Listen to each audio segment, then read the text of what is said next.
നമുക്ക് ജസ്റ്റ് ഒന്ന് റിവൈസ് ചെയ്തിട്ട് പോവാം.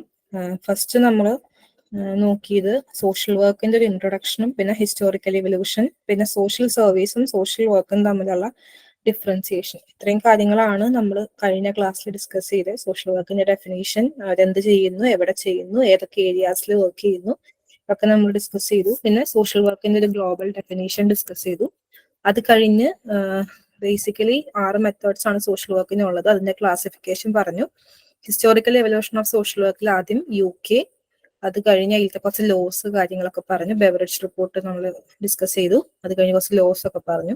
അത് കഴിഞ്ഞ് historical evolution of social work in USA പറഞ്ഞു. അതിൽ charity organisation, society movement, settlement house movement, child welfare movement പറഞ്ഞു. പിന്നെ USA പ്രൊഫഷണൽ സോഷ്യൽ വർക്കിന്റെ ഡെവലപ്മെന്റ് ഡിസ്കസ് ചെയ്തു. അത് കഴിഞ്ഞ് ഇന്ത്യയിലെ historical evolution of social work, ancient period, medieval period, പിന്നെ മോഡേൺ പീരീഡ്, പിന്നെ സോഷ്യൽ റീഫോംസ്, ഇന്ത്യയിലെ മേജർ സോഷ്യൽ റീഫോംസ്, അതിന് കോൺട്രിബ്യൂട്ട് ചെയ്ത ഓർഗനൈസേഷൻസ്, ഇത്രയും കാര്യങ്ങൾ ഡിസ്കസ് ചെയ്തു. പിന്നെ social work education in India, നമ്മൾ മെയിനായിട്ട് ഫസ്റ്റ് ട്രെയിനിങ് സ്റ്റാർട്ട് ചെയ്ത ഇൻസ്റ്റിറ്റ്യൂഷൻ ഏതാണെന്നൊക്കെ ഒന്ന് പറഞ്ഞു. അത് കഴിഞ്ഞ് സോഷ്യൽ സർവീസും സോഷ്യൽ വർക്കും തമ്മിലുള്ള ഡിഫറൻസ് എന്താണ് എന്നാണ് പറഞ്ഞത്. അത് കഴിഞ്ഞ് പിന്നെ അതിന്റെ കുറച്ച് ക്വസ്റ്റ്യൻസും ഡിസ്കസ് ചെയ്തു. ഇത്ര വരെ ക്ലിയർ ആണെന്ന് വിശ്വസിക്കുന്നു. നമുക്ക് ഇന്ന് ഡീൽ ചെയ്യാനുള്ളത് ideologies, values, principles and code of ethics of the social work profession ആണ്.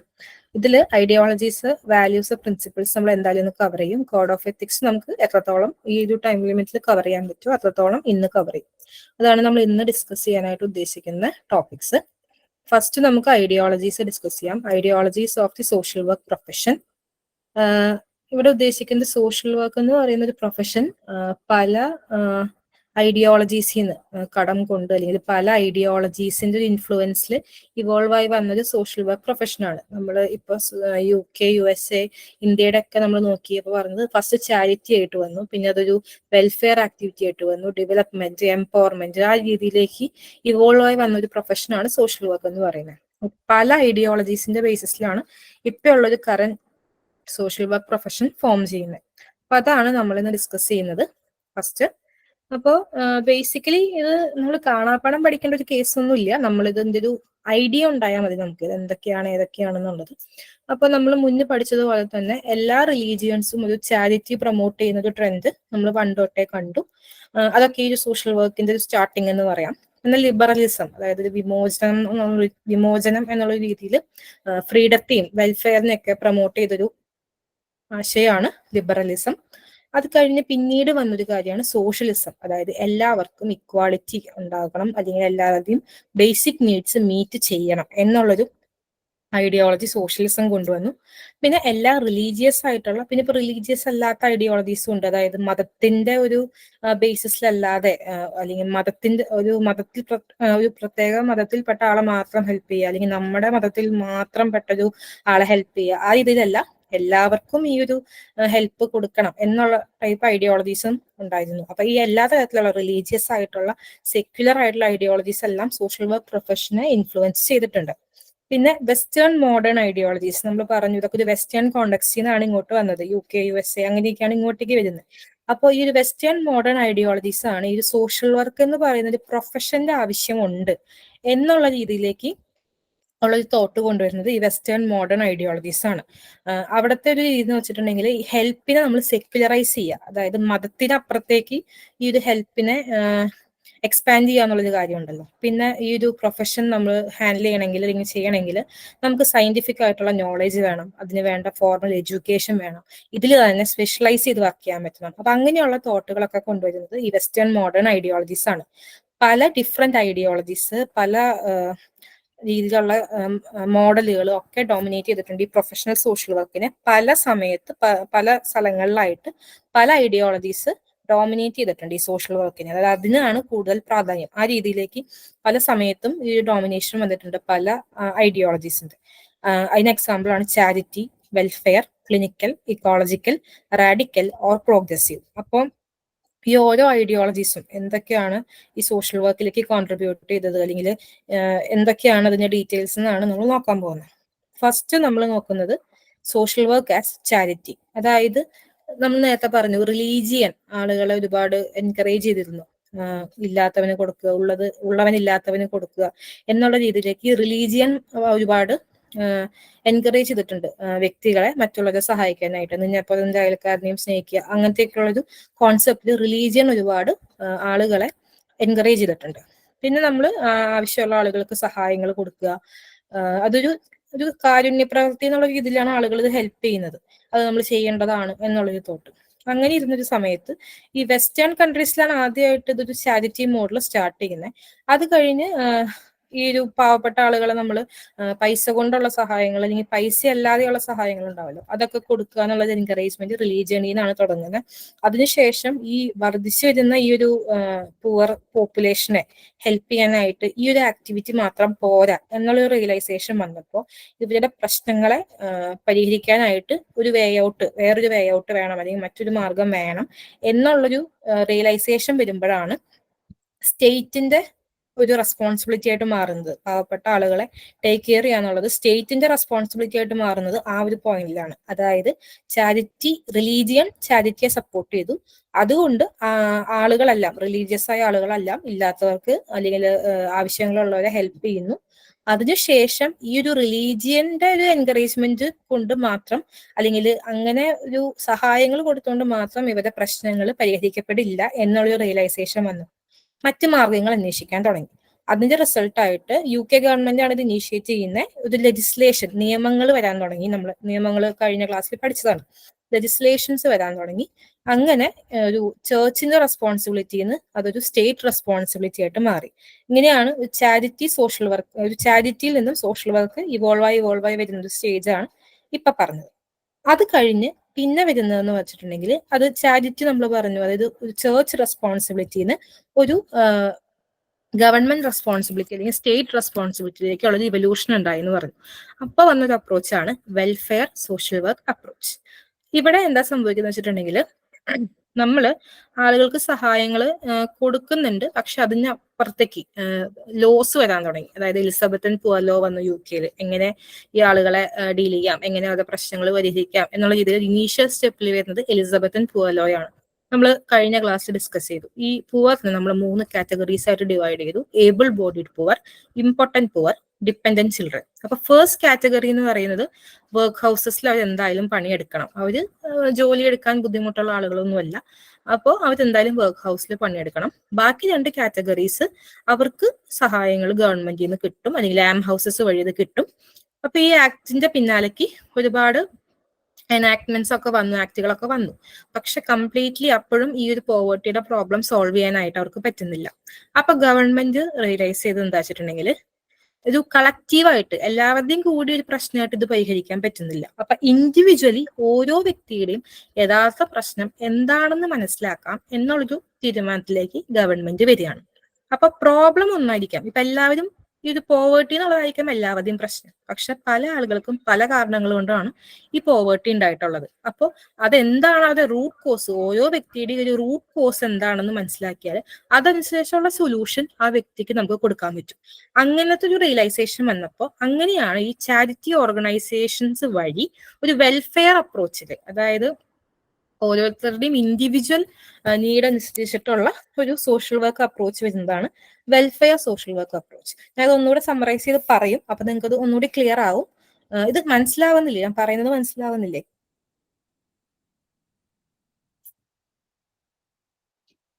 ഹലോ, മനസ്സിലാവുന്നുണ്ട്. ഓക്കെ.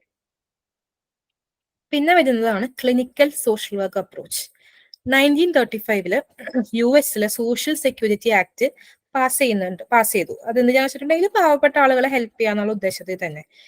ഇത് എന്തിനാ വെച്ചിട്ടുണ്ടെങ്കിൽ ഇൻഡസ്ട്രിയലൈസേഷൻ മൂലം വന്നിട്ടുള്ള പ്രശ്നങ്ങളെ ഹാൻഡിൽ ചെയ്യാൻ വേണ്ടിയിട്ടാണ് ഈ ഒരു ആക്ട് ഒക്കെ വരുന്നത്. അപ്പൊ സ്റ്റേറ്റ് എന്ത് ചെയ്തു? ആളുകളുടെ കുറച്ച് ഫിനാൻഷ്യൽ പ്രോബ്ലംസ് ഒക്കെ അവർ ടേക്ക് ഓവർ ചെയ്യുന്നു.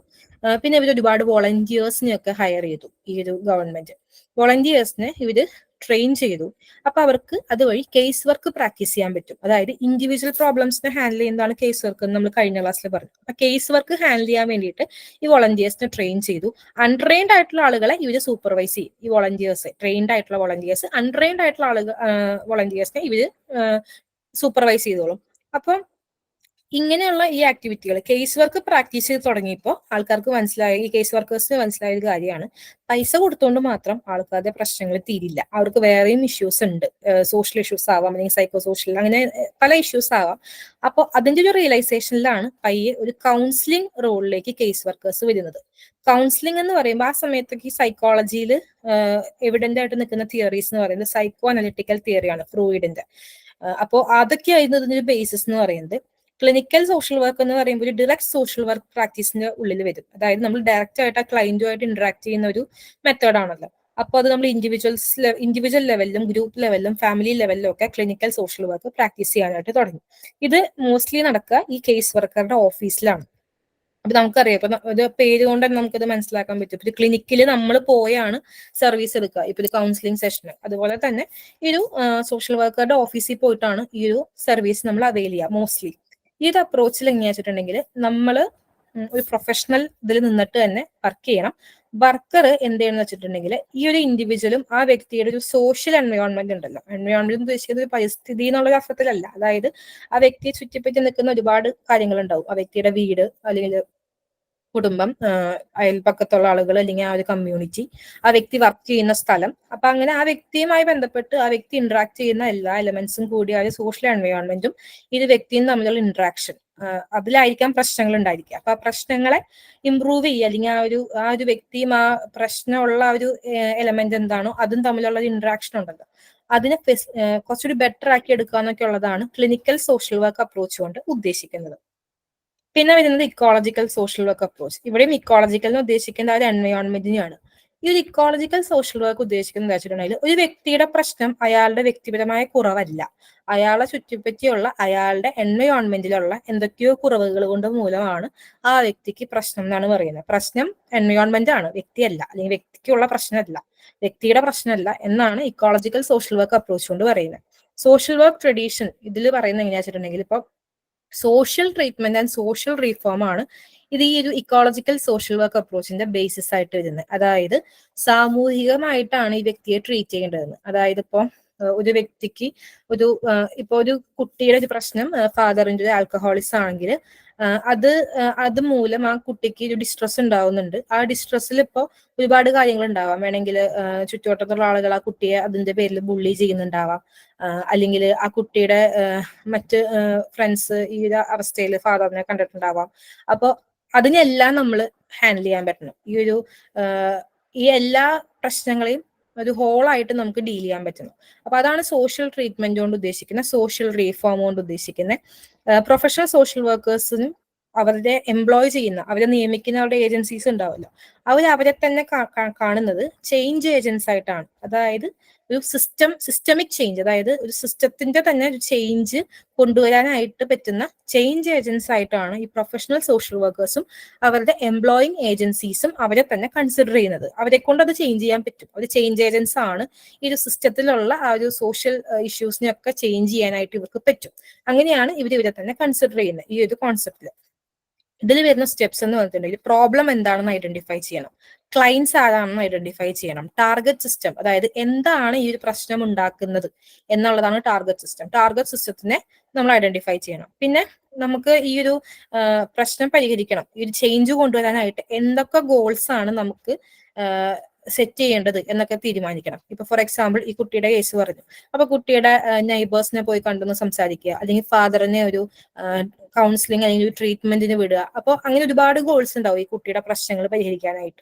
അപ്പൊ എന്തൊക്കെയാണ് ഈ ഒരു ട്രീറ്റ്മെന്റ് നമ്മൾ ഫിക്സ് ചെയ്യേണ്ട ഗോൾസ് എന്നുള്ളത് നമ്മൾ ഈ ക്ലയന്റും ഈ ഒരു സോഷ്യൽ വർക്കറും കൂടി ഇരുന്ന് തീരുമാനിക്കുക. പിന്നെ ആക്ഷൻ സിസ്റ്റം, എന്തൊക്കെ ഒരു സിസ്റ്റംസ് അല്ലെങ്കിൽ ആക്ഷൻ സിസ്റ്റംസ് നമുക്ക് വേണം ഇതൊന്ന് അച്ചീവ് ചെയ്യാൻ വേണ്ടിയിട്ട്, ഇതൊക്കെയാണ് ഇതൊക്കെ തീരുമാനിക്കുക എന്നുള്ളതാണ് ഈ ഇക്കോളജിക്കൽ സോഷ്യൽ വർക്ക് അപ്രോച്ചിൽ വരുന്ന സ്റ്റെപ്പുകൾ. പിന്നെ വരുന്ന ഒരു കേസാണ് റാഡിക്കൽ സോഷ്യൽ വർക്ക് അപ്രോച്ച്.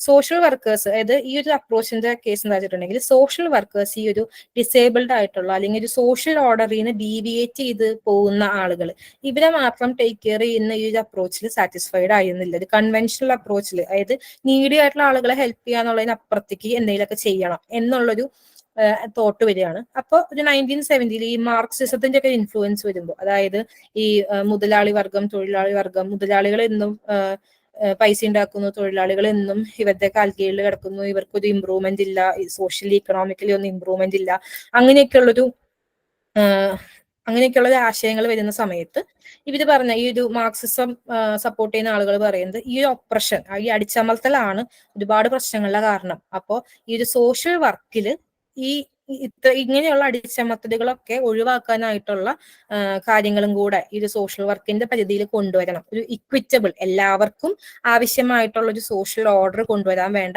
എല്ലാ വിധത്തിലുള്ള പ്രൊഫഷണൽ റെസ്പോൺസിബിലിറ്റീസും ഈ ഒരു സോഷ്യൽ വർക്കിൽ കൊണ്ടുവരണം എന്നുള്ളൊരു ആശയമാണ് റാഡിക്കൽ സോഷ്യൽ വർക്ക് അപ്രോച്ച് കൊണ്ട് ഉദ്ദേശിക്കുന്നത്. ഇക്വിറ്റബിൾ എന്ന് ഉദ്ദേശിക്കുന്നത് ഇക്വാളിറ്റി അല്ല. Equality in the sense, for example, ഇപ്പൊ ഒരു കോളേജിൽ എല്ലാവർക്കും പഠിക്കാനായിട്ട് അവസരം പ്രൊവൈഡ് ചെയ്യും, അതായത് എല്ലാ ടൈപ്പ് ആളുകൾക്കും പഠിക്കാനായിട്ടുള്ള അവസരം പ്രൊവൈഡ് ചെയ്യും എന്നുള്ളൊരു പോളിസി ഉണ്ടെന്ന് വിചാരിക്കും. പക്ഷെ ഡിസേബിൾഡ് ആയ ആളെ സംബന്ധിച്ച് അത് മാത്രം പോരാ. ആ ഒരു വ്യക്തിക്ക് ആ കോളേജിൽ ഒരു അവസരം കിട്ടിയതുകൊണ്ട് കാര്യമില്ല, അയാളുടെ ഡിസബിലിറ്റിക്ക് അനുസരിച്ച് അയാൾക്ക് കുറച്ച് നീഡുകളും കൂടി ഉണ്ടാവും. അതും കൂടെ ആ കോളേജ് പ്രൊവൈഡ് ചെയ്താലാണ് ആ വ്യക്തിക്ക് ആ കോളേജിൽ പഠിക്കാൻ പറ്റുള്ളൂ. ഇപ്പൊ ഫോർ എക്സാമ്പിൾ, സ്റ്റെപ്പ് മാത്രമുള്ള ഒരു കോളേജാണ്, 2ാം നിലയിലുള്ള ഒരു ക്ലാസ് ഈ ഒരു വ്യക്തിക്ക് ആക്സസബിൾ ആവില്ല. അപ്പോൾ റാമ്പ് അവിടെ വേണ്ടി വരും, അല്ലെങ്കിൽ ലിഫ്റ്റ് വേണ്ടി വരും. അപ്പൊ അങ്ങനെ ആ ഒരു ഡിസേബിൾഡ് ആയിട്ടുള്ള ആൾക്കും കൂടെ ഫ്രണ്ട്ലി ആയ കുറച്ച് കാര്യങ്ങളും കൂടെ ചെയ്തു കൊടുത്താലാണ് ആ വ്യക്തിക്ക് ആ ഒരു ചാൻസ് കിട്ടിയതുകൊണ്ട് കാര്യമുള്ളൂ, അല്ലെങ്കിൽ ആ വ്യക്തി അത് യൂസ് ചെയ്യില്ല. അപ്പൊ ഓരോരുത്തർക്കും ആവശ്യമായിട്ടുള്ള കാര്യങ്ങൾ പ്രൊവൈഡ് ചെയ്യുക എന്നുള്ളതാണ് ഇക്വിറ്റി കൊണ്ട് ഉദ്ദേശിക്കുന്നത്. അതേസമയം ഡിസേബിൾഡ് അല്ലാത്ത ഒരാൾക്ക് അതിന്റെ ആവശ്യമില്ല. പക്ഷെ ഡിസേബിൾഡ് ആയ ഒരാളവിടെ പഠിക്കണമെന്നുണ്ടെങ്കിൽ ഈ നിങ്ങൾ വന്നാൽ നിങ്ങൾക്ക് അഡ്മിഷൻ തരാമെന്ന് പറഞ്ഞാൽ മാത്രം പോലെ അയാൾക്ക് അവിടെ പഠിക്കാനുള്ള സാഹചര്യങ്ങളും കൂടെ ആ കോളേജ് അവിടെ ചെയ്തു കൊടുക്കണം എന്നുള്ളതാണ്. അതാണ് ഇക്വിറ്റബിൾ എന്ന് ഉദ്ദേശിക്കുന്നത്. അപ്പൊ ഓരോരുത്തർക്കും ആവശ്യമായ രീതിയിലുള്ള കാര്യങ്ങൾ ചെയ്തു കൊടുക്കാൻ പറ്റണം എന്നുള്ള രീതിയിൽ ഇവര് പറയുന്നത് വെച്ചിട്ടുണ്ടെങ്കിൽ ഒരു സോഷ്യൽ റീഫോമിനും ഡെവലപ്മെന്റിനും അപ്പുറത്തേക്ക് ഒരു സിസ്റ്റത്തെ തന്നെ ചേഞ്ച് ചെയ്യാന്നുള്ള ഒരു ആശയമാണ് ഈ ഒരു റാഡിക്കൽ സോഷ്യൽ വർക്ക് കൊണ്ട് ഉദ്ദേശിക്കുന്നത്. ഇപ്പൊ ഞാൻ ഈ പറഞ്ഞ, ഫോർ എക്സാമ്പിൾ ഈ പറഞ്ഞ തന്നെ ഡിസേബിൾഡ് ആയിട്ടുള്ള ഒരു ആൾക്ക് ഈ ഒരു കോളേജിൽ ജോയിൻ ചെയ്തു, പക്ഷെ ഈ പറഞ്ഞ പ്രശ്നങ്ങൾ, ഈ സ്റ്റെപ്പ് അല്ലെങ്കിൽ ലിഫ്റ്റ് ഇല്ല, ഇങ്ങനെയുള്ള പ്രശ്നങ്ങൾ കൊണ്ട് ആ ഒരു വ്യക്തിക്ക് പഠിത്തം കണ്ടിന്യൂ ചെയ്യാനായിട്ട് ഒരു ക്രൈസിസ് വരികയാണെന്ന് വിചാരിക്കുക. അപ്പൊ നമ്മൾ അതൊരു അഡ്ജസ്റ്റ്മെന്റ്, ആ വ്യക്തിക്ക് ആ കോളേജുമായിട്ട് പൊരുത്തപ്പെടാനായിട്ടുള്ള ഒരു അഡ്ജസ്റ്റ്മെന്റ് പ്രോബ്ലം ആയിട്ട് അത് കൺസിഡർ ചെയ്യല്ല വേണ്ടത്. അല്ലെങ്കിൽ ഓക്കെ, ഈ ഒരു കോളേജിൽ ഇങ്ങനെ ഒരു സൗകര്യം ഇല്ല, അതുകൊണ്ട് പഠിക്കാൻ പറ്റാതെ പോയ ഈ ഒരു സാമൂഹിക നീതിയില്ലായ്മയുടെ ഒരു ഇരയായിട്ട് മാറി, ആ ഒരു കൺസിഡറേഷനിൽ ആ വ്യക്തിയെ ട്രീറ്റ് ചെയ്യാതെ, ഈ ഒരു പ്രോബ്ലം ആയിട്ട് വരുമ്പോൾ ഈ പറഞ്ഞൊരു കൺസിഡറേഷനിൽ ഈ ഒരു വ്യക്തിയെ ട്രീറ്റ് ചെയ്യാതെ ഈ സിസ്റ്റത്തിൽ ഒരു ചേഞ്ച് കൊണ്ടുവരണം. അങ്ങനെ എങ്ങനെ താങ്കൾക്ക് ഇവിടെ പഠിക്കാൻ പറ്റും എന്നുള്ളതിന് അഡ്രസ് ചെയ്യാന്നുള്ളതാണ് റാഡിക്കൽ സോഷ്യൽ വർക്ക് കൊണ്ട് ഉദ്ദേശിക്കുന്നത്. പക്ഷെ പല കാരണങ്ങളാലും ഒരുപാട് ഡിഫറെന്റ് കൈൻഡ്സ് ഓഫ് പ്രോബ്ലത്തെ ഡീൽ ചെയ്യാനായിട്ട് റാഡിക്കൽ സോഷ്യൽ വർക്ക് അപ്രോച്ചിന് സാധിച്ചില്ല. പിന്നെ വന്നൊരു ആശയമാണ് പ്രോഗ്രസീവ് സോഷ്യൽ വർക്ക് എന്ന് പറയുന്നത്. അത് റാഡിക്കൽസ് ആക്ടിവിസ്റ്റുകളൊക്കെ ആയിട്ട് സിമിലർ ആണ്. അവർ സൊസൈറ്റിയിലുള്ളൊരു ഇൻജസ്റ്റിസ് ഉണ്ടല്ലോ, അതിൽ വളരെ അസഹിഷ്ണുത ഉണ്ടായിരുന്ന ആളുകളാണ്. പ്രോഗ്രസീവ് സോഷ്യൽ വർക്കേഴ്സ് ഉദ്ദേശിക്കുന്നത് ഈ ഒരു സൊസൈറ്റിയിൽ എപ്പോഴും ചില ആളുകളെയൊക്കെ അല്ലെങ്കിൽ ചില കമ്മ്യൂണിറ്റീസിനെയൊക്കെ അടിച്ചമർത്തുന്ന ഒരു ടെൻഡൻസി ഉണ്ടല്ലോ, ഒരു ഒപ്രസീവ് എലമെന്റ് നമ്മളുടെ സമൂഹത്തിലുണ്ട്. അതിനെ അഡ്രസ് ചെയ്യുക, അതിനെ ഇല്ലാതാക്കുക, ഓൾട്ടർ ചെയ്യുക എന്നൊക്കെ ഉള്ളതാണ് പ്രോഗ്രസീവ് സോഷ്യൽ വർക്കുകാർ ഉദ്ദേശിച്ചത്. അവര് ഇത്തരത്തിൽ ഒപ്രസ്ഡ് ആയി പോയ ആളുകളെ, എന്താ പറയാ, അവരുടെ മെന്റലി അവർക്കുണ്ടായ മുറിവുകൾ ഉണ്ടാവില്ല, അതൊക്കെ ഹീൽ ചെയ്യുക, അവരുടെ ഫ്യൂച്ചർ ഇംപ്രൂവ് ചെയ്യാനായിട്ട് പ്രോപ്പർ ചോയ്സസ് എടുക്കാനായിട്ട് അവരെ എഡ്യൂക്കേറ്റ് ചെയ്യുക. ഇതൊക്കെയാണ് പ്രോഗ്രസീവ് സോഷ്യൽ വർക്ക് കൊണ്ട് ഉദ്ദേശിക്കുന്നത്. പിന്നെ വന്നൊരു ആശയമാണ് ഫെമിനിസ്റ്റ് സോഷ്യൽ വർക്ക്. ഇതിൽ ലിബറൽ ഫെമിനിസം എന്ന് പറയുന്നത് എന്താ വെച്ചിട്ടുണ്ടെങ്കിൽ ആണിനും പെണ്ണിനും ഇക്വാളിറ്റി ഉണ്ടാകുക, പിന്നെ ലീഗൽ റിഫോംസ്, ഈ ഒരു ഇനീക്വാളിറ്റിനെ അഡ്രസ് ചെയ്യാൻ വേണ്ട നിയമങ്ങൾ കൊണ്ടുവരിക, പിന്നെ ഈക്വൽ ഓപ്പർച്യൂണിറ്റീസ് ഫോർ സഫറേജ്, വോട്ടവകാശം, അതിന് തുല്യ ഓപ്പർച്യൂണിറ്റി കൊടുക്കുക, പിന്നെ എഡ്യൂക്കേഷൻ ആയാലും എംപ്ലോയ്മെന്റ് ആയാലും എല്ലാം ഈക്വൽ ആക്കുക എന്നുള്ളത്. പിന്നെ ലിബറൽ ഫെമിനിസ്റ്റുകൾ പക്ഷെ ഈ ഒരു ജെൻഡർ ഓപ്പറേഷൻ, നമ്മുടെ സൊസൈറ്റിയിൽ ഒരു ജെൻഡർ ഓപ്പറേഷൻ ഉണ്ടല്ലോ, അതിന്റെ റൂട്ട് കോസസിനെ അഡ്രസ് ചെയ്തിട്ടില്ല, അല്ലെങ്കിൽ അതിനെ അനലൈസ് ചെയ്തിട്ടില്ല. അതാണ് ലിബറൽ ഫെമിനിസ്റ്റുകളുടെ ഒരു ഡ്രോബാക്ക് എന്ന് പറയുന്നത്.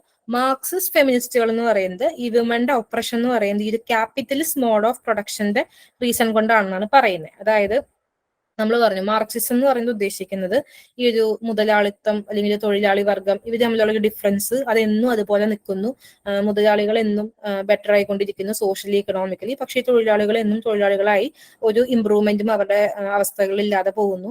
അതൊക്കെയാണ് ഈ വുമന്റെ ഓപ്പറേഷന്റെ ഒരു പ്രധാനപ്പെട്ട കാരണം എന്നാണ് മാർക്സിസ്റ്റ് ഫെമിനിസ്റ്റുകൾ പറയുന്നത്. അപ്പൊ അതിൽ അവർ പറയുന്ന കേസ് എന്താ വെച്ചിട്ടുണ്ടെങ്കിൽ ഡൊമസ്റ്റിക് വർക്കും വേജ് വർക്കും, അതായത് വീട്ടുപണിയും പിന്നെ നമ്മൾ ഒരു ജോലിയായിട്ട് ചെയ്യുന്ന ആ ഒരു ജോലിയാണ്, പൈസക്കായിട്ട് ചെയ്യുന്ന ഒരു ജോലിയുണ്ടല്ലോ, അത് രണ്ടും തമ്മിലൊരു കൃത്യമായ ഒരു ഡിവിഷൻ വരണം. അപ്പോൾ മാത്രമാണ് ഈ ഒരു വേജ് വർക്ക്, സ്ത്രീകളുടെ ആ ഒരു വേജ് വർക്ക് എന്ന് പറയുന്ന പൈസയ്ക്ക് വേണ്ടി ചെയ്യുന്ന ആ ഒരു വർക്ക് പ്രൊഡക്റ്റീവ് ആവുള്ളൂ എന്നാണ് മാർക്സിസ്റ്റ് ഫെമിനിസ്റ്റുകൾ പറയുന്നത്. അപ്പൊ നമുക്കിത് ഒന്നുകൂടി ഒന്ന് സമ്മറൈസ് ചെയ്യാം. നമ്മൾ പറഞ്ഞു, അതായത് എല്ലാ റിലീജിയൻസും പണ്ട് ചാരിറ്റീനെ പ്രൊമോട്ട് ചെയ്തു. ലിബറലിസം എന്ന് പറയുന്ന ഒരു ആശയം ഒരു ഫ്രീഡം, വെൽഫെയർ അതിനെയൊക്കെയാണ് പ്രൊമോട്ട് ചെയ്തത്. സോഷ്യലിസം എന്ന് പറയുന്നത് ഇക്വാളിറ്റിനെയും ആളുകളുടെ ബേസിക് നീഡ്സ് മീറ്റ് ചെയ്യണം എന്നുള്ളതാണ് പ്രൊമോട്ട് ചെയ്യുന്നത്. എല്ലാ റിലീജിയസ് ആയിട്ടുള്ള അതുപോലെ തന്നെ സെക്യുലർ ആയിട്ടുള്ള ഐഡിയോളജീസും ഈ ഒരു സോഷ്യൽ വർക്ക് പ്രൊഫഷനെ ഇൻഫ്ലുവൻസ് ചെയ്തിട്ടുണ്ട്. വെസ്റ്റേൺ മോഡേൺ ഐഡിയോളജീസ് ആണ് ഇത് പ്രൊഫഷൻ ആയിട്ട് വരണം എന്നുള്ളൊരു റിക്വയർമെന്റ് കൊണ്ടുവരുന്നത്. അതുപോലെ തന്നെ ഈ ഒരു ഹെൽപ്പിനെ ഒരു മതത്തിനപ്പുറത്തേക്ക് കൊണ്ടുപോവുക, പിന്നെ സയന്റിഫിക് നോളേജും ഫോർമൽ എഡ്യൂക്കേഷനും സ്പെഷ്യലൈസേഷൻസും ഈ ഫീൽഡിൽ വേണം. ഇതൊക്കെ വെസ്റ്റേൺ മോഡേൺ ഐഡിയോളജീസിന്റെ ഇൻഫ്ലുവൻസ് കൊണ്ട് വന്ന മാറ്റങ്ങളാണ്. പിന്നെ ഒരുപാട് ഐഡിയോളജീസ് പല സമയത്ത് പല സ്ഥലങ്ങളിലായിട്ട് സോഷ്യൽ വർക്കിനെ ഡോമിനേറ്റ് ചെയ്തിട്ടുണ്ട്. അതിന്റെ എക്സാമ്പിൾ ആണ് നമ്മൾ പറയുന്നത് charity, welfare, clinical, ecological, radical or progressive എന്നൊക്കെ പറയുന്നത്. ഇപ്പൊ അവിടെ നമ്മൾ ഫസ്റ്റ് പറഞ്ഞു സോഷ്യൽ വർക്ക് ആസ് ചാരിറ്റി. ആദ്യം ഇത് ചാരിറ്റി ലെവലിൽ റിലീജിയസ് ലെവലിലൊക്കെയാണ് നടന്നത്. പിന്നെ പതുക്കെ ചേർച്ച് റെസ്പോൺസിബിലിറ്റി അല്ലെങ്കിൽ റിലീജിയസ് റെസ്പോൺസിബിലിറ്റിന്ന് സ്റ്റേറ്റ് ഓർ ഗവൺമെന്റ് റെസ്പോൺസിബിലിറ്റിയിലേക്ക് ചാരിറ്റി മാറി. അതിന്റെ റീസൺ എന്താ? ഈ ഒരു ചാരിറ്റി കൊണ്ട് മാത്രം അവരുടെ പ്രശ്നങ്ങൾ മാറുന്നില്ല, ആളുകളുടെ എണ്ണം കൂടി വരുന്നു. ഈ ഒരു ചാരിറ്റി കൊണ്ട് അവരുടെ പ്രശ്നങ്ങളൊന്നും സോൾവ് ആകുന്നില്ല, പെർമനന്റ് സൊല്യൂഷൻസ് ഒന്നും വരുന്നില്ല. അങ്ങനെയാണ് അത് ഗവൺമെന്റ് റെസ്പോൺസിബിലിറ്റി ആയിട്ട് മാറുന്നത്. പിന്നെ വെൽഫെയർ സോഷ്യൽ വർക്ക് അപ്രോച്ച്, ഇവരുടെ വെൽഫെയറിന് വേണ്ടിയിട്ടുള്ള നിയമങ്ങൾ വരാൻ തുടങ്ങി. അതും പോരാ എന്ന് മനസ്സിലായപ്പോൾ നമുക്ക് അതിൽ നിന്ന് കിട്ടിയ റിയലൈസേഷൻ ആണ് എല്ലാവരുടെയും പ്രശ്നം ഒന്നാണെങ്കിലും കാരണം പലതാണ്. അപ്പോൾ ഓരോരുത്തരുടെയും കാരണം സെപ്പറേറ്റ് അനലൈസ് ചെയ്യണം. അപ്പൊ നമ്മൾ ഒരു ഇൻഡിവിജ്വലൈസ്ഡ് അപ്രോച്ച് കൊണ്ടുവരികയാണ് ഈ വെൽഫെയർ സോഷ്യൽ വർക്ക് അപ്രോച്ചിലൂടെ. നമ്മൾ കേസ് വർക്കും അതൊക്കെ പിന്നീട് ഇതുപോലെ ഇതിന്റെ പിന്നാലേക്ക് വരുന്നതാണ്. അപ്പൊ ക്ലിനിക്കൽ സോഷ്യൽ വർക്കിൽ നമ്മൾ ഇൻഡിവിജ്വൽ ആയിട്ടുള്ള കാര്യങ്ങൾ ചെയ്യാൻ തുടങ്ങി. പൈസ മാത്രമല്ല ഇവരുടെ പ്രശ്നങ്ങൾ എന്ന് മനസ്സിലായി. കുറച്ചൊക്കെ പ്രശ്നങ്ങൾ ഗവൺമെന്റ് ഏറ്റെടുത്തു, പക്ഷെ പൈസ മാത്രമല്ല പ്രശ്നം എന്ന് മനസ്സിലായി.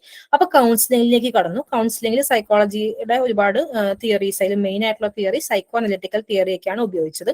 ഇതൊരു ഡയറക്ട് സോഷ്യൽ വർക്ക് ഇന്റർവെൻഷൻ ആണ്. Client and case worker or social worker ആയിട്ടുള്ള ഒരു ഡയറക്ട് ഇന്ററാക്ഷൻ ആണ്. മോസ്റ്റ്ലി വർക്കറിന്റെ ഓഫീസിലാണ് നടക്കുക. നമ്മൾ ഈ ഒരു ക്ലയന്റും ആ ക്ലയന്റിന്റെ സോഷ്യൽ എൻവയോൺമെന്റും തമ്മിലുള്ള ഒരു ഇന്ററാക്ഷനിലുള്ള ഇഷ്യൂസ് ഒക്കെ പരിഹരിക്കുക, അത് ബെറ്റർ ആക്കുക എന്നുള്ളതാണ് ക്ലിനിക്കൽ സോഷ്യൽ വർക്ക് അപ്രോച്ച് കൊണ്ട് ഉദ്ദേശിക്കുന്നത്. ഇക്കോളജിക്കൽ സോഷ്യൽ വർക്ക് അപ്രോച്ച് എന്ന് പറയുമ്പോൾ പ്രശ്നം വ്യക്തിയുടെ അല്ല, അല്ലെങ്കിൽ വ്യക്തിയുടെ കുറവല്ല, വ്യക്തിയുടെ എൻവയോൺമെന്റിലുള്ള കുറവ് കൊണ്ടാണ് വ്യക്തിക്ക് പ്രശ്നം. അപ്പോൾ ഈ വ്യക്തിക്ക് ഉണ്ടാകുന്ന എൻവയോൺമെന്റിലെ പ്രശ്നം ആ ഒരു സിസ്റ്റത്തിന്റെ പ്രശ്നമാണ്. ആ സിസ്റ്റത്തെ തന്നെ ചേഞ്ച് ചെയ്യുക, പ്രോബ്ലം എന്താണെന്ന് കണ്ടുപിടിക്കുക, ക്ലയന്റിനെ ഐഡന്റിഫൈ ചെയ്യുക, എന്താണ് പ്രശ്നം ഉണ്ടാക്കുന്നതെന്ന് കണ്ടുപിടിക്കുക, ഈ ഒരു പ്രശ്നം മാറ്റാനായിട്ട് എന്തൊക്കെ ഗോളുകൾ സെറ്റ് ചെയ്യണം എന്നുള്ളൊരു ഡിസിഷൻ ക്ലയന്റുമായിട്ട് എടുക്കുക. പിന്നെ എന്തൊക്കെ വേണം നമുക്ക് ഈ ഒരു ചേഞ്ച് ഏജന്റിന് ഏതൊക്കെ ആക്ഷൻ സിസ്റ്റത്തിലാണ് വർക്ക് ചെയ്യേണ്ടതെന്നൊക്കെ കണ്ടുപിടിച്ച് അതുമായിട്ട് മുന്നോട്ട് പോകുക എന്നുള്ളതാണ് എക്കോളജിക്കൽ സോഷ്യൽ വർക്ക് അപ്രോച്ച് കൊണ്ട് ഉദ്ദേശിക്കുന്നത്.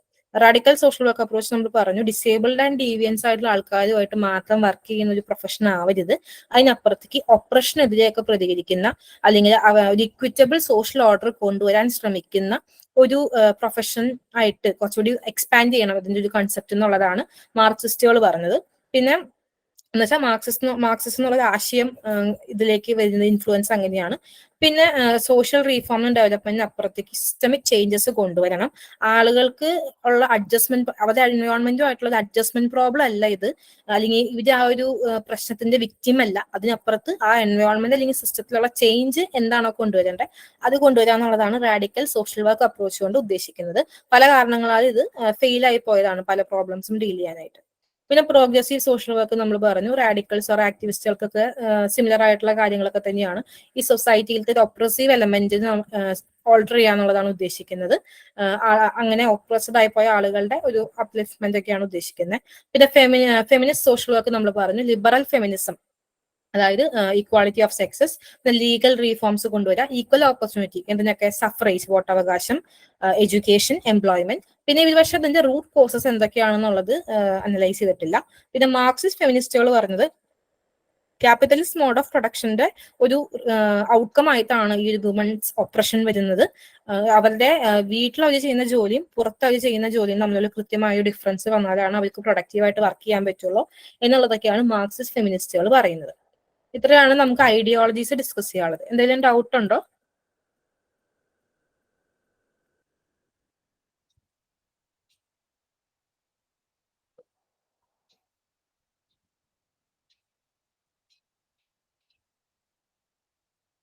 എനിക്ക് മെസ്സേജ് അയക്കുന്നുണ്ടോന്ന് അറിയില്ല, മെസ്സേജ് എനിക്ക് കാണാൻ പറ്റില്ല. ആരെങ്കിലും ഒന്ന് റെസ്പോണ്ട് ചെയ്യാവോ?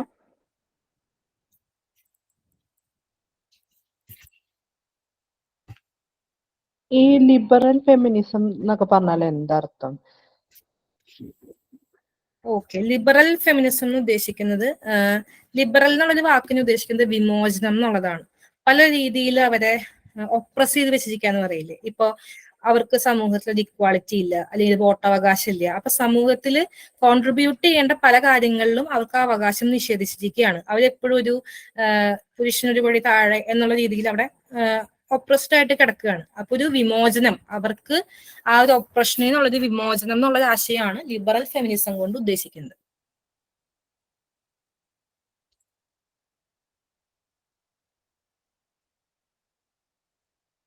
ക്ലിയർ ആയോ? ഓക്കെ ഓക്കെ, ക്ലിയർ ആയി. വേറെ എന്തെങ്കിലും ഡൗട്ട് ഉണ്ടോ? ആരെങ്കിലും ഒന്ന് റെസ്പോണ്ട് ചെയ്യാവോ? ഈ റാഡിക്കലും അതുപോലെ പ്രോഗ്രസീവും തമ്മിലുള്ള ഡിഫറൻസ് ഒന്ന് പറയാവോ?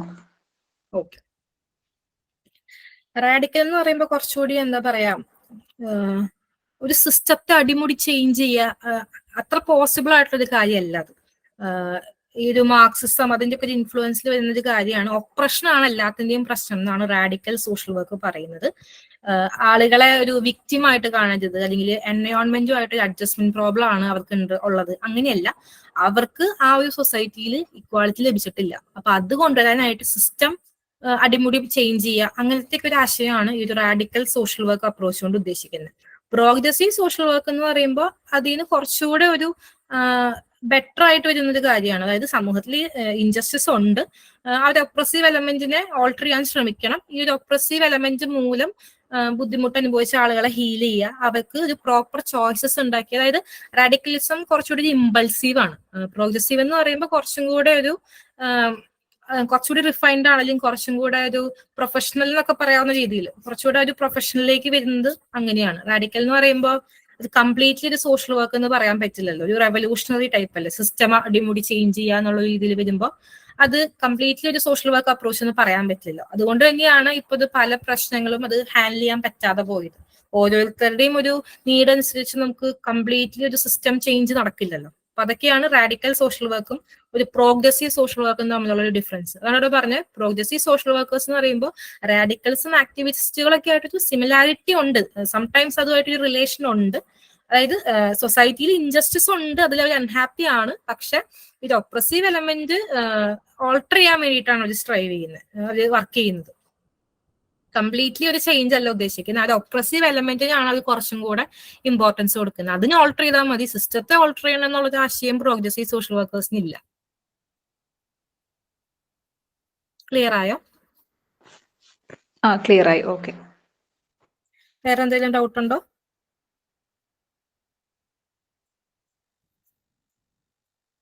ഇല്ലാന്ന് വിശ്വസിക്കുന്നു. ഞാൻ നെക്സ്റ്റ് ടോപ്പിക് എടുക്കട്ടെ. Okay ma'am.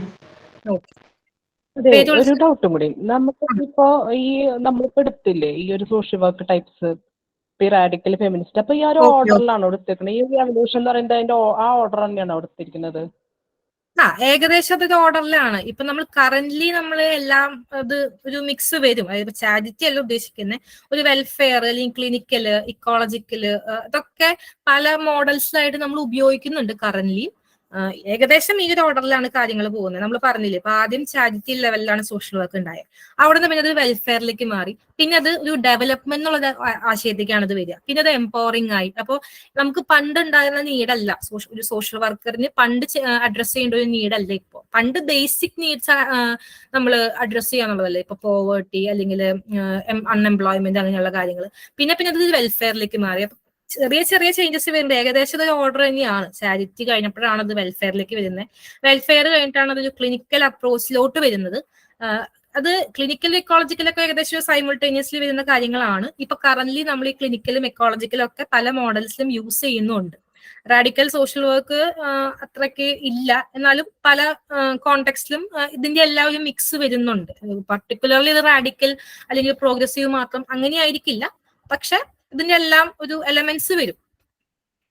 ഇപ്പൊ ഏകദേശം ഈ ഒരു ഓർഡർ ഒക്കെ തന്നെയാണ്, പക്ഷെ പക്ക ഇങ്ങനെ ഒരു ഓർഡറിൽ ഇത് കഴിഞ്ഞപ്പോ അത് അങ്ങനെയെന്നല്ല ഇത് ഉദ്ദേശം വരുന്നത്. ഇതിൽ ഇപ്പൊ ഫെമിനിസ്റ്റ്, ഇക്കോളജിക്കൽ അതൊക്കെ സൈമിൾട്ടേനിയസ്ലി പല സമയങ്ങളിലും ഞാൻ പറഞ്ഞില്ലേ, പല സമയത്ത് പല ടൈമിൽ വന്നിട്ടുള്ള കാര്യങ്ങളാണെന്ന് പറഞ്ഞത്. അപ്പൊ എല്ലാം ഒരു എന്താ പറയാ കറക്റ്റ് ഒരു ക്രോണോളജിക്കൽ ഓർഡർ എന്ന് പറയാൻ പറ്റില്ല. ചാരിറ്റി പിന്നെ വെൽഫെയർ ഒക്കെ ഒരു ക്ലിനിക്കലൊക്കെ വരുന്നത് ക്രോണോളജിക്കൽ ഓർഡറിലാണ്. ക്ലിയർ ആയോ? ക്ലിയർ ആയി, ക്ലിയർ. കോർ വാല്യൂസ് ഡിസ്കസ് ചെയ്യാൻ തോന്നുന്നു. NASW national association of social വർക്കേഴ്സിന്റെ സോഷ്യൽ വർക്കിന്റെ കോർ വാല്യൂസ്, അതായത് ഈ വാല്യൂസിനെ ബേസ് ചെയ്തിട്ട് വേണം ഒരു സോഷ്യൽ വർക്കർ വർക്ക് ചെയ്യാന്നുള്ളതാണ്. ഈ 6 വാല്യൂസ് ഇമ്പോർട്ടന്റ് ആണ്, പരീക്ഷയ്ക്ക് ചോദിക്കാറുണ്ട്. ഒന്നാമത്തെ value service, second one social justice, third one dignity and worth of A person, then importance of human relationships, integrity, competence. Service എന്ന് ഉദ്ദേശിക്കുന്നത് നമ്മൾ ബേസിക്കലി ആളുകൾക്ക് ഹെൽപ്പ് കൊടുക്കുക. ചിലപ്പോൾ അതൊരു ഹെൽപ്പ് ആയിരിക്കാം ആവശ്യം, അല്ലെങ്കിൽ റിസോഴ്സസ്, അവർക്ക് ആവശ്യമുള്ള റിസോഴ്സസുമായിട്ട് അവരെ കണക്ട് ചെയ്യലാകാം ആവശ്യം, അല്ലെങ്കിൽ ചില ബെനിഫിറ്റ്സ് ഒക്കെ അവർക്ക് നേടിക്കൊടുക്കുക, അതൊക്കെ ആയിരിക്കാം. അപ്പൊ ഇതൊക്കെ വഴി അവരുടെ ഒരു പൊട്ടൻഷ്യൽ ഇംപ്രൂവ് ചെയ്യുക, അവരുടെ മാക്സിമം പൊട്ടൻഷ്യലിലേക്ക് അത് എത്തിക്കുക. ഇതൊക്കെയാണ് സർവീസ് എന്നുള്ളൊരു കോർ വാല്യൂ കൊണ്ട് ഉദ്ദേശിക്കുന്നത്. അതായത് ഈ വാല്യൂസ് എന്ന് ഉദ്ദേശിക്കുന്നത് ഇത്രയേ ഉള്ളൂ. നമ്മളൊരു സോഷ്യൽ വർക്കർ ആയിട്ട് വർക്ക് ചെയ്യുമ്പോൾ ഈ വാല്യൂസ് ഒക്കെ നമുക്ക് ഒരു ഇൻഹറന്റ് ആയിട്ട് വേണം. നമുക്കത് ചുമ്മാ ചെയ്യാൻ പറ്റുന്ന ഒരു ജോലിയല്ല സോഷ്യൽ വർക്ക്. ഈ ഒരു വാല്യൂസ് ഒക്കെ നമുക്ക് കുറച്ചെങ്കിലും ഉണ്ടെങ്കിലാണ് നമുക്കത് ഇഫക്റ്റീവ് ആയിട്ട് ചെയ്യാൻ പറ്റുള്ളൂ. ഒരു സഹായമായിട്ട് ഒരു വ്യക്തി വരുമ്പോൾ അയാളെ സഹായിക്കാൻ ഒട്ടും താല്പര്യമില്ലാത്ത ഒരാളെ സംബന്ധിച്ച് ചെയ്യാൻ പറ്റത്തില്ല. അപ്പം കുറെയൊക്കെ നമുക്ക് ഇൻഹറന്റ് ആയിട്ട് വേണ്ട കുറച്ച് വാല്യൂസ് ആണ് ഈ പറയുന്നത്. ഇതിനെയൊക്കെ ബേസ് ചെയ്തിട്ട് വേണം നമ്മൾ വർക്ക് ചെയ്യാനായിട്ട്. സോഷ്യൽ ജസ്റ്റിസ് എന്ന് പറയുമ്പോൾ ആളുകൾക്ക് എല്ലാവർക്കും തുല്യമായിട്ടുള്ള റൈറ്റ്സ് ഉറപ്പുവരുത്തുക, അവരുടെ പ്രൊട്ടക്ഷൻ, ഓപ്പർച്യൂണിറ്റി, സോഷ്യൽ ബെനിഫിറ്റ്സ് എല്ലാം എല്ലാവർക്കും കിട്ടണം. ഒരു ഈക്വൽ അല്ലെങ്കിൽ ഈക്വിറ്റി ബേസിസിൽ എല്ലാം എല്ലാവർക്കും ഉറപ്പുവരുത്തുക എന്നുള്ളതാണ് സോഷ്യൽ ജസ്റ്റിസ് കൊണ്ട് ഉദ്ദേശിക്കുന്നത്. Dignity and worth of A person എന്ന് പറഞ്ഞിട്ടുണ്ടെങ്കിൽ എല്ലാ വ്യക്തികളും യുണീക്കാണ്, അവരുടേതായ രീതിയിൽ അത് വ്യത്യസ്തതാണ്, അവരെല്ലാവരും വാല്യൂബിൾ ആണ്. അതായത് ഇപ്പൊ നമ്മളൊരു റിച്ച് ആയിട്ടുള്ള ഒരു ക്ലയന്റ് വരുമ്പോൾ ആ ക്ലയന്റിനോട് ഒരു രീതിയിൽ പെരുമാറുന്നു, അല്ലെങ്കിൽ ഒരു ബാക്ക്വേർഡ് ക്ലാസ്സിൽ നിന്ന് വരുന്ന ഒരു വ്യക്തിയോട് അയാളെ നമ്മളിപ്പോ എന്ത് പറഞ്ഞാലും അല്ലെങ്കിൽ എന്ത് ഡീൽ ചെയ്താലും ആരും ചോദിക്കാൻ വരില്ല എന്നുള്ളൊരു പ്രിവിലേജ് നമുക്ക് ധൈര്യമാണ്. ആ രീതിയിൽ അയാളെ ഒരു ഇൻഡീസെന്റ് ആയിട്ട് അയാളെ എങ്ങനെയെങ്കിലും ഒക്കെ ഒന്ന് അറ്റൻഡ് ചെയ്ത് വിടുക, അതല്ല. എല്ലാ വ്യക്തികളെയും ഒരുപോലെ കാണുക, എല്ലാവരും നമ്മളെടുത്ത് വരുന്ന ക്ലയൻസ് ആണ്.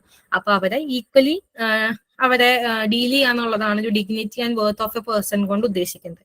ഇമ്പോർട്ടൻസ് ഓഫ് ഹ്യൂമൻ റിലേഷൻഷിപ്സ് എന്ന് പറഞ്ഞിട്ടുണ്ടെങ്കിൽ ഒരു സോഷ്യൽ വർക്കറും ക്ലയന്റും തമ്മിൽ ഉണ്ടാവുന്ന ഒരു പ്രൊഫഷണൽ റിലേഷൻഷിപ്പ് ആണ്. അവർ തമ്മിലൊരു എക്സ്ചേഞ്ച് ഉണ്ട്. അത് വെർബൽ ആകാം, ഇമോഷണൽ ആകാം, അല്ലെങ്കിൽ ഇമോഷണലി ആ വ്യക്തി വെന്റ് ഔട്ട് ചെയ്യുന്നത് ഈ ഒരു സോഷ്യൽ വർക്കറുടെ അടുത്തായിരിക്കാം. ഒരുപാട് ഡിസ്കഷൻസും എക്സ്ചേഞ്ചസും നടക്കുന്ന ഒരു ഏരിയ ആണ് ഈ ഒരു റിലേഷൻഷിപ്പ്, ഈ ഒരു പ്രൊഫഷണൽ റിലേഷൻഷിപ്പ്. അതിനെ വാല്യൂ ചെയ്യാന്നുള്ളൊരു അത് ഇമ്പോർട്ടന്റ് ആയിട്ട് കാണുക എന്നുള്ളതാണ് ഈ ഇമ്പോർട്ടൻസ് ഓഫ് ഹ്യൂമൻ റിലേഷൻഷിപ്പ് കൊണ്ട് ഉദ്ദേശിക്കുന്നത്.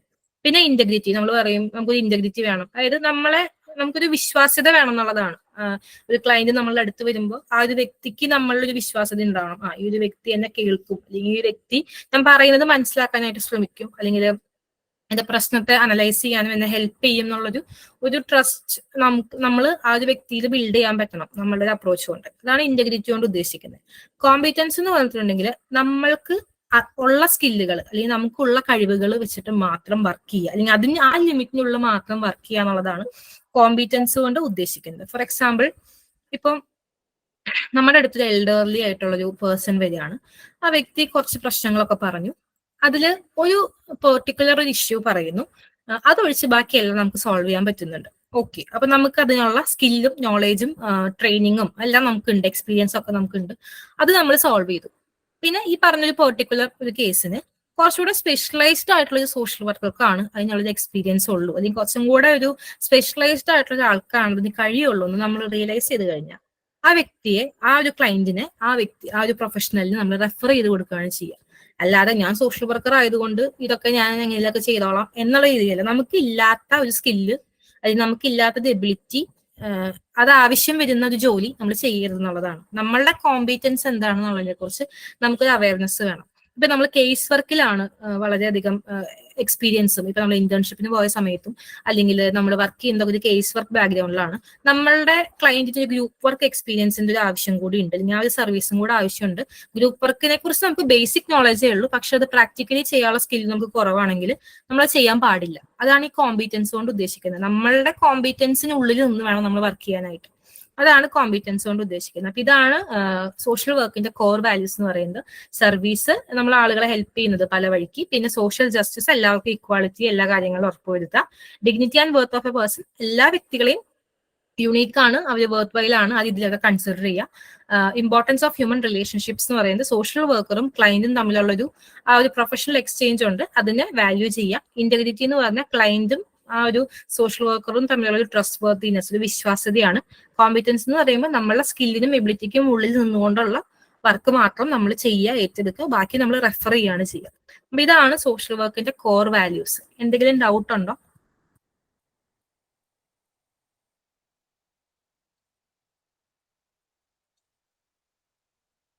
ഹലോ, അഞ്ചാമത്തില്ലേ ഓക്കെ, പറയാം. അതായത് നമ്മളൊരു ഇപ്പൊ ഈ നിങ്ങൾ ഇരിക്കുന്ന എല്ലാവരും നിങ്ങളൊന്ന് ഇമാജിൻ ചെയ്യുക, നിങ്ങളൊരു സോഷ്യൽ വർക്കർ ആണ്, നിങ്ങളുടെ അടുത്തൊരു ക്ലയന്റ് നിങ്ങളുടെ അടുത്ത് വരികയാണ്. അപ്പൊ നമ്മൾ ഈ ഒരു ക്ലയന്റിന് ഒരു വിശ്വാസ്യത വേണം. നമ്മൾ ഈ ക്ലയന്റിന് ഇപ്പൊ ഫീൽ ചെയ്യാണ് ഈ സോഷ്യൽ വർക്കർ എനിക്ക് ഓക്കെ ആണെന്ന് തോന്നുന്നു, അല്ലെങ്കിൽ ഈ ഒരു എന്റെ പ്രശ്നം കേൾക്കാനായിട്ടുള്ളൊരു ഇതുണ്ട്, അല്ലെങ്കിൽ ഇവിടെ നിന്ന് എനിക്കൊരു സൊല്യൂഷൻ എനിക്ക് കണ്ടെത്താനായിട്ട് പറ്റും. ആ രീതിയിൽ ഒരു കോൺഫിഡൻസ് ആ ക്ലയന്റിന് വേണം. അതുപോലെ തന്നെ ക്ലയന്റുമായി ബന്ധപ്പെട്ട കാര്യങ്ങൾ നമ്മൾ പുറത്തു പറയാൻ പാടില്ല, കോൺഫിഡൻഷ്യാലിറ്റി കീപ്പ് ചെയ്യേണ്ട കാര്യങ്ങളുണ്ട്. അപ്പൊ അങ്ങനെ എല്ലാ ബേസിസിലും ഈ ഒരു പേഴ്സൺ, ഈ ഒരു സോഷ്യൽ വർക്കർ ഒരു വിശ്വാസ്യതയുള്ള ഒരു വ്യക്തിയാണെന്ന് ക്ലയന്റിന് നമ്മളൊരു ഉറപ്പ് കൊടുക്കണം, അല്ലെങ്കിൽ ആ രീതിയിൽ വേണം ക്ലയന്റിനോട് പെരുമാറാൻ എന്നുള്ളതാണ് ഇന്റഗ്രിറ്റി കൊണ്ട് ഉദ്ദേശിക്കുന്നത്.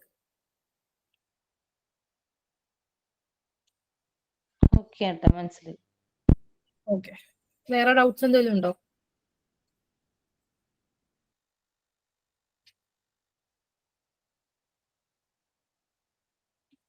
നെക്സ്റ്റ് ടോപ്പിക് ഡിസ്കസ് ചെയ്യട്ടെ. മെസ്സേജ് വന്നു തോന്നുന്നു, എനിക്ക് മെസ്സേജ് കാണാൻ പറ്റത്തില്ല,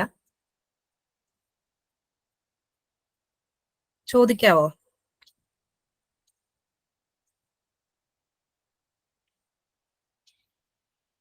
ഇല്ല, മെസ്സേജ് ഒന്നും വന്നിട്ടില്ലല്ലോ ആഷിക.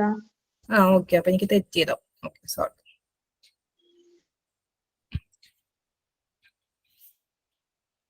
നമ്മൾ നെക്സ്റ്റ് ടോപ്പിക്കിലേക്ക് പോവാണ്. IFSW, international federation of social വർക്കേഴ്സിന്റെ സോഷ്യൽ വർക്കിന്റെ പ്രിൻസിപ്പിൾസ് ആണ് നമ്മൾ ഡീൽ ചെയ്യുന്നത്.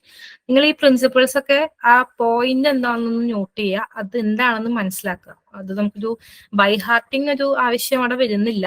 ഒരു പ്രിൻസിപ്പിൾസ് എന്താണെന്നുള്ളത് മനസ്സിലാക്കിയാൽ മതി. ഇത് IFSWന്റെ പ്രിൻസിപ്പിൾസ് ആണ്. ഫസ്റ്റ് പ്രിൻസിപ്പിൾ എന്ന് പറയുന്നത് recognition of the inherent dignity of humanity.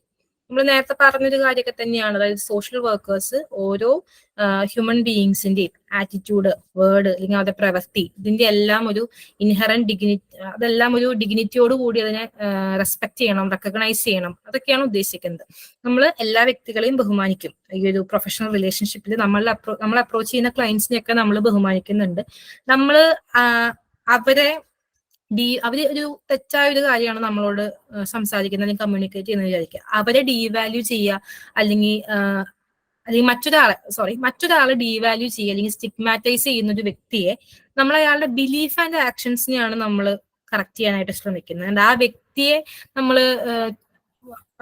നമ്മൾ കറക്റ്റ് ചെയ്യുക എന്നുള്ളതല്ല, ആ വ്യക്തിയുടെ ബിലീഫ് ആൻഡ് ആക്ഷൻസിനെയാണ് നമ്മൾ കറക്റ്റ് ചെയ്യുന്നത്. അതായത് ഇപ്പൊ നമ്മളുടെ അടുത്ത് വരുന്ന ഒരാൾ ഒരു ഡൊമസ്റ്റിക് വയലൻസിന്റെ ഒരു പ്രതിയാണെന്ന് വെക്കും, ഫോർ എക്സാമ്പിൾ. അതായത് ഇപ്പൊ ഒരു ഭാര്യയെ തല്ലുന്ന ഒരു വ്യക്തിയാണ് നമ്മളുടെ അടുത്ത് വരുന്നത്. അയാൾ പറയുന്നത് ഭാര്യയെ നമുക്ക് തല്ലാൻ പ്രശ്നമൊന്നുമില്ലല്ലോ എന്നൊക്കെ പറയുമ്പോൾ നിങ്ങൾ എന്തൊരു മനുഷ്യനാണ് എന്നല്ല നമ്മൾ ചോദിക്കുക. അതായത് ആ വ്യക്തി ചെയ്യുന്ന ഒരു ആക്ട്, അങ്ങനെ ഒരു തോട്ട് ശരിയാണെന്ന് തോന്നുന്നുണ്ട്, ആ തോട്ടിനെയാണ് നമ്മൾ അഡ്രസ് ചെയ്യുക. ആ വ്യക്തി മോശമാണെന്നല്ല നമ്മൾ പറയാം. ആ വ്യക്തിക്കും ഇപ്പൊ ഒരു വൈഫിനെ ഡൊമസ്റ്റിക് വയലൻസ് ചെയ്യുന്ന ഒരു വ്യക്തിയാണെങ്കിലും അയാൾ ഒരു മനുഷ്യനാണ്. അയാളെ നമ്മൾ ബഹുമാനിക്കേണ്ടതുണ്ട്, അയാളും യുണീക്കാണ്, വർത്ത് വൈലാണ് എന്നുള്ളൊരു തോട്ട് നമുക്ക് വേണം. ആ വ്യക്തി ഇപ്പൊ പറഞ്ഞത് ഭാര്യയെ നമുക്ക് തല്ലാൻ പ്രശ്നമൊന്നുമില്ല എന്ന് പറയുന്നു, അയാളുടെ ആ ഒരു തോട്ടിനെ അല്ലെങ്കിൽ ബിലീഫിനെയാണ് നമ്മൾ ചലഞ്ച് ചെയ്യുന്നത്, അല്ലെങ്കിൽ ആ ഒരു തോട്ട് മാറ്റിയെടുക്കാനാണ് നമ്മൾ ശ്രമിക്കുന്നത്. ആ ഒരു വ്യക്തിയെ നമ്മൾ ക്രിട്ടിസൈസ് ചെയ്യാന്നുള്ളതല്ല ഇതുകൊണ്ട് ഉദ്ദേശിക്കുന്നത്. അപ്പോൾ ഭാര്യയെ തല്ലുന്ന ഒരു വ്യക്തി വന്നാലും നമ്മൾ ആ വ്യക്തിക്ക് ഇത് ക്ലൈന്റ് എന്നുള്ള രീതിയിൽ കൊടുക്കേണ്ട ഒരു മിനിമം റെസ്പെക്ട് ഉണ്ട്. ആ റെസ്പെക്ട് കൊടുക്കുക, ആ വ്യക്തിയുടെ ആ ഒരു ബിലീഫ്, പിന്നെ ആ വ്യക്തി ചെയ്യുന്ന ആ ഒരു പ്രവൃത്തി അതിനെ ചലഞ്ച് ചെയ്യാന്നുള്ളതാണ് നമ്മൾ ഉദ്ദേശിക്കുന്നത്. പിന്നെ പ്രൊമോട്ടിങ് ഹ്യൂമൻ റൈറ്റ്സ്, നമ്മൾ എല്ലാവർക്കും, ഈ സോഷ്യൽ വർക്ക് ചെയ്യുന്ന എല്ലാവർക്കും ഉള്ളൊരു ഫണ്ടമെന്റൽ ഇൻഏലിയനബിൾ, ഒരിക്കലും ഒഴിവാക്കാൻ പറ്റാത്ത ഒരു കാര്യമാണ് മനുഷ്യാവകാശം. നമ്മൾ അപ്രോച്ച് ചെയ്യുന്ന ക്ലയന്റുകളുടെ അത് ഹ്യൂമൻ റൈറ്റ്സിനെ എപ്പോഴും കീപ്പ് ചെയ്യാന്നുള്ളത്, അല്ലെങ്കിൽ അത് പ്രൊട്ടക്ട് ചെയ്യാന്നുള്ളത്, അവരുടെ ഇൻഹറന്റ് വർത്ത്, ഡിഗ്നിറ്റി എല്ലാം നമ്മൾ റെസ്പെക്ട് ചെയ്യണം. അവരുടെ സോഷ്യൽ ഓർ സിവിൽ റൈറ്റ്സ് ആയിക്കോട്ടെ, ഇൻഡിവിജ്വൽ റൈറ്റ്സ് ആയിക്കോട്ടെ, ഇതൊന്നും നമ്മൾ ബ്രേക്ക് ചെയ്യാൻ പാടില്ല, അല്ലെങ്കിൽ നമ്മളായിട്ട് വയലേറ്റ് ചെയ്യാൻ പാടില്ല. അവരുടെ ഒരു വയലേഷനെ പ്രിവെന്റ് ചെയ്യും വേണം. പിന്നെ പലപ്പോഴും ചിലപ്പോൾ ഈ ഹ്യൂമൻ റൈറ്റ്സ് തമ്മിലൊരു കോൺഫ്ലിക്റ്റ് ഒക്കെ ചിലപ്പോൾ വരാം. അപ്പൊ അതിലൊരു പ്രോപ്പർ അപ്രോപ്രിയേറ്റ് ആയിട്ട് ബിഹേവ് ചെയ്യുക, അല്ലെങ്കിൽ അപ്രോപ്രിയേറ്റ് ആയിട്ട് അതിനെ ബാലൻസ് ചെയ്യുക എന്നുള്ളതൊക്കെ ഒരു സോഷ്യൽ വർക്കറുടെ ഡ്യൂട്ടിയാണ്. പിന്നെ വരുന്നതാണ് പ്രൊമോട്ടിങ് സോഷ്യൽ ജസ്റ്റിസ്. അതായത് നമ്മൾ നേരത്തെ പറഞ്ഞൊക്കെ തന്നെ ജനറലി ഇപ്പൊ സൊസൈറ്റി എന്നുള്ള ആസ്പെക്ട് നോക്കുകയാണെങ്കിലും വ്യക്തിപരമായിട്ട് നോക്കുകയാണെങ്കിലും നമ്മളെ ക്ലയൻസിന് ഒരു സോഷ്യൽ ജസ്റ്റിസ് ഉറപ്പുവരുത്തുക, അല്ലെങ്കിൽ അതിന് വേണ്ട കാര്യങ്ങൾ ചെയ്യുക എന്നുള്ളത് നമ്മളുടെ റെസ്പോൺസിബിലിറ്റി ആണ്. ഇത് ഉദ്ദേശിക്കുന്നതിൽ ഇപ്പൊ നമ്മള് ഒരു 5 പോയിന്റ്സ് ഇതിൽ തന്നെ പറയുന്നുണ്ട് ഈ ഒരു സോഷ്യൽ ജസ്റ്റിസ് പ്രൊമോട്ട് ചെയ്യാന്നുള്ളതിൽ. ഒന്നാമത് challenging discrimination and institutional oppression, പിന്നെ respect for diversity, access to equitable resources, challenging unjust policies and practices, building solidarity. ഇത് വരുന്നത് ഈ പ്രൊമോട്ടിംഗ് സോഷ്യൽ ജസ്റ്റിസിന്റെ ഒരു കീഴിലാണ്. Challenging discrimination and institutional operation എന്ന് പറയുമ്പോൾ സോഷ്യൽ വർക്കേഴ്സ് നമ്മൾ പറഞ്ഞു സോഷ്യൽ ജസ്റ്റിസ് പ്രൊമോട്ട് ചെയ്യുന്നു, ഒരു ലാർജ് ആസ്പെക്റ്റിൽ സൊസൈറ്റിക്ക് വേണ്ടിയിട്ടും ഒരു ക്ലയന്റിന് വേണ്ടി ആ രീതിയിലൊക്കെ നമ്മൾ ഈ ഒരു social workers social justice promote ചെയ്യുന്നു. നമ്മൾ എന്തിനൊക്കെയാണ് ചലഞ്ച് ചെയ്യുന്നത് വെച്ചിട്ടുണ്ടെങ്കിൽ ഡിസ്ക്രിമിനേഷൻ, എന്തിന്റെയൊക്കെ ബേസിലുള്ള ഡിസ്ക്രിമിനേഷൻ, ഏജ് അല്ലെങ്കിൽ ഒരു വ്യക്തിയുടെ കപ്പാസിറ്റി, അയാളുടെ civil status, class, culture, ethnicity, gender identity, language, nationality അല്ലെങ്കിൽ നാഷണാലിറ്റി ഇല്ലാത്തൊരു വ്യക്തി, അവരുടെ ഒപ്പീനിയൻസ് അല്ലെങ്കിൽ മറ്റ് ഫിസിക്കൽ ക്യാരക്ടറിസ്റ്റിക്സ് ഉണ്ടല്ലോ, ഇപ്പൊ physical or mental abilities, political beliefs, poverty, race, relationship status, religion, sex, sexual orientation, socio economic status, spiritual beliefs അല്ലെങ്കിൽ family structure, ഇതിനപ്പുറത്തേക്കുള്ള കാര്യങ്ങളായാലും ഒന്നിന്റെയും പേരിൽ ഒരു വ്യക്തിയെ നമ്മൾ വേർതിരിച്ച് കാണരുത്, അല്ലെങ്കിൽ ഡിസ്ക്രിമിനേറ്റ് ചെയ്ത് വിവേചനം കാണിക്കരുത് എന്നുള്ളതൊക്കെയാണ് സോഷ്യൽ വർക്കേഴ്സ് ഉദ്ദേശിക്കുന്നത്. അങ്ങനെ വിവേചനം കാണിക്കുന്നത് ചലഞ്ച് ചെയ്യുക, അല്ലെങ്കിൽ ആ ഒരു പ്രശ്നത്തെ അഡ്രസ് ചെയ്യുക എന്നുള്ളത് ഈ ഒരു സോഷ്യൽ ജസ്റ്റിസ് പ്രൊമോട്ട് ചെയ്യുന്നതിന്റെ ഒരു ഭാഗമാണ്. അതായത് ഏത് രീതിയിലാണെങ്കിലും വ്യക്തികളെ ഡിസ്ക്രിമിനേറ്റ് ചെയ്യാന്നുള്ളൊരു കാര്യം ഉണ്ടല്ലോ, അതിനെ ചലഞ്ച് ചെയ്യാന്നുള്ളതാണ് സോഷ്യൽ ജസ്റ്റിസ് പ്രൊമോട്ട് ചെയ്യുന്നതിന്റെ ഒരു പാർട്ട് എന്ന് പറയുന്നത്. പിന്നെ വരുന്ന കേസ് ഡൈവേഴ്സിറ്റിയെ റെസ്പെക്ട് ചെയ്യാന്നുള്ളതാണ്. ഇപ്പോൾ നമ്മുടെ നാട്ടിൽ ഒരുപാട് communities, different types of communities ഉണ്ട്. ഫോർ എക്സാമ്പിൾ ഇപ്പൊ LGBTQIA+ ആയിക്കോട്ടെ, അല്ലെങ്കിൽ ഇപ്പൊ ട്രൈബൽ കമ്മ്യൂണിറ്റീസ് ആയിക്കോട്ടെ, അല്ലെങ്കിൽ കൾച്ചറലി വളരെ ഡിഫറെന്റ് ആയിട്ടുള്ള ആൾക്കാർ, അല്ലെങ്കിൽ ഗോത്രവർഗ്ഗക്കാർ, അങ്ങനെ പല തരത്തിലുള്ള ആൾക്കാർ ഉണ്ടാവും. ഇൻഡിവിജ്വൽ ലെവലിലും ഫാമിലി ലെവലിലും ഗ്രൂപ്പ് ലെവലിലും കമ്മ്യൂണിറ്റി ലെവലിലൊക്കെ ഒരുപാട് ഡിഫറൻസസ് നമ്മുടെ നാട്ടിലുണ്ടാവും. ഇതെല്ലാം കൂടി ചേർന്നതാണ് നമ്മുടെ നാട്. അപ്പൊ അതിനെ സ്ട്രെങ്തൻ ചെയ്യാനായിട്ട് വർക്ക് ചെയ്യുക എന്നുള്ളതാണ് ഇപ്പൊ സോഷ്യൽ വർക്കേഴ്സ് ചെയ്യേണ്ടത്. ഇപ്പൊ കഴിഞ്ഞ ദിവസം ഞാനൊരു ന്യൂസ് ചാനലിൽ ഒരു വളരെ ഒരു +2 ഒക്കെ പഠിക്കുന്ന ഒരു പെൺകുട്ടി പറയുന്ന ഒരു കേസ് ഞാൻ കണ്ടത്. ഇപ്പൊ ഓരോ ജെൻഡർ ഇപ്പൊ റിവീൽ ചെയ്യുന്നു, ആൾക്കാർ പറയുകയാണ് ഞാൻ ക്യൂർ ആണ്, അല്ലെങ്കിൽ ഞാൻ ഹോമോസെക്ഷൽ ആണ്, അല്ലെങ്കിൽ ഞാൻ അസെക്ഷൽ ആണ്, ഗേ ആണ്, ലെസ്ബിയൻ ആണെന്നൊക്കെ പറയുന്നു. നാളെ ഞാനൊരു ഫോക്സ് ആണ് എന്ന് പറഞ്ഞാൽ ഞാൻ എങ്ങനെ ഇവർ അംഗീകരിക്കുക എന്ന് പറയുന്നു. അതൊരു ഇൻക്ലൂസീവ് നേച്ചർ അല്ല. ഒരു വ്യക്തി അയാൾ എന്താണ് എന്ന് പറയുമ്പോൾ അയാളെയും കൂടെ ഈ ഒരു സമൂഹത്തിൽ ഉൾപ്പെടുത്തുക എന്നുള്ളതാണ് നമ്മൾ ചെയ്യേണ്ട കാര്യം.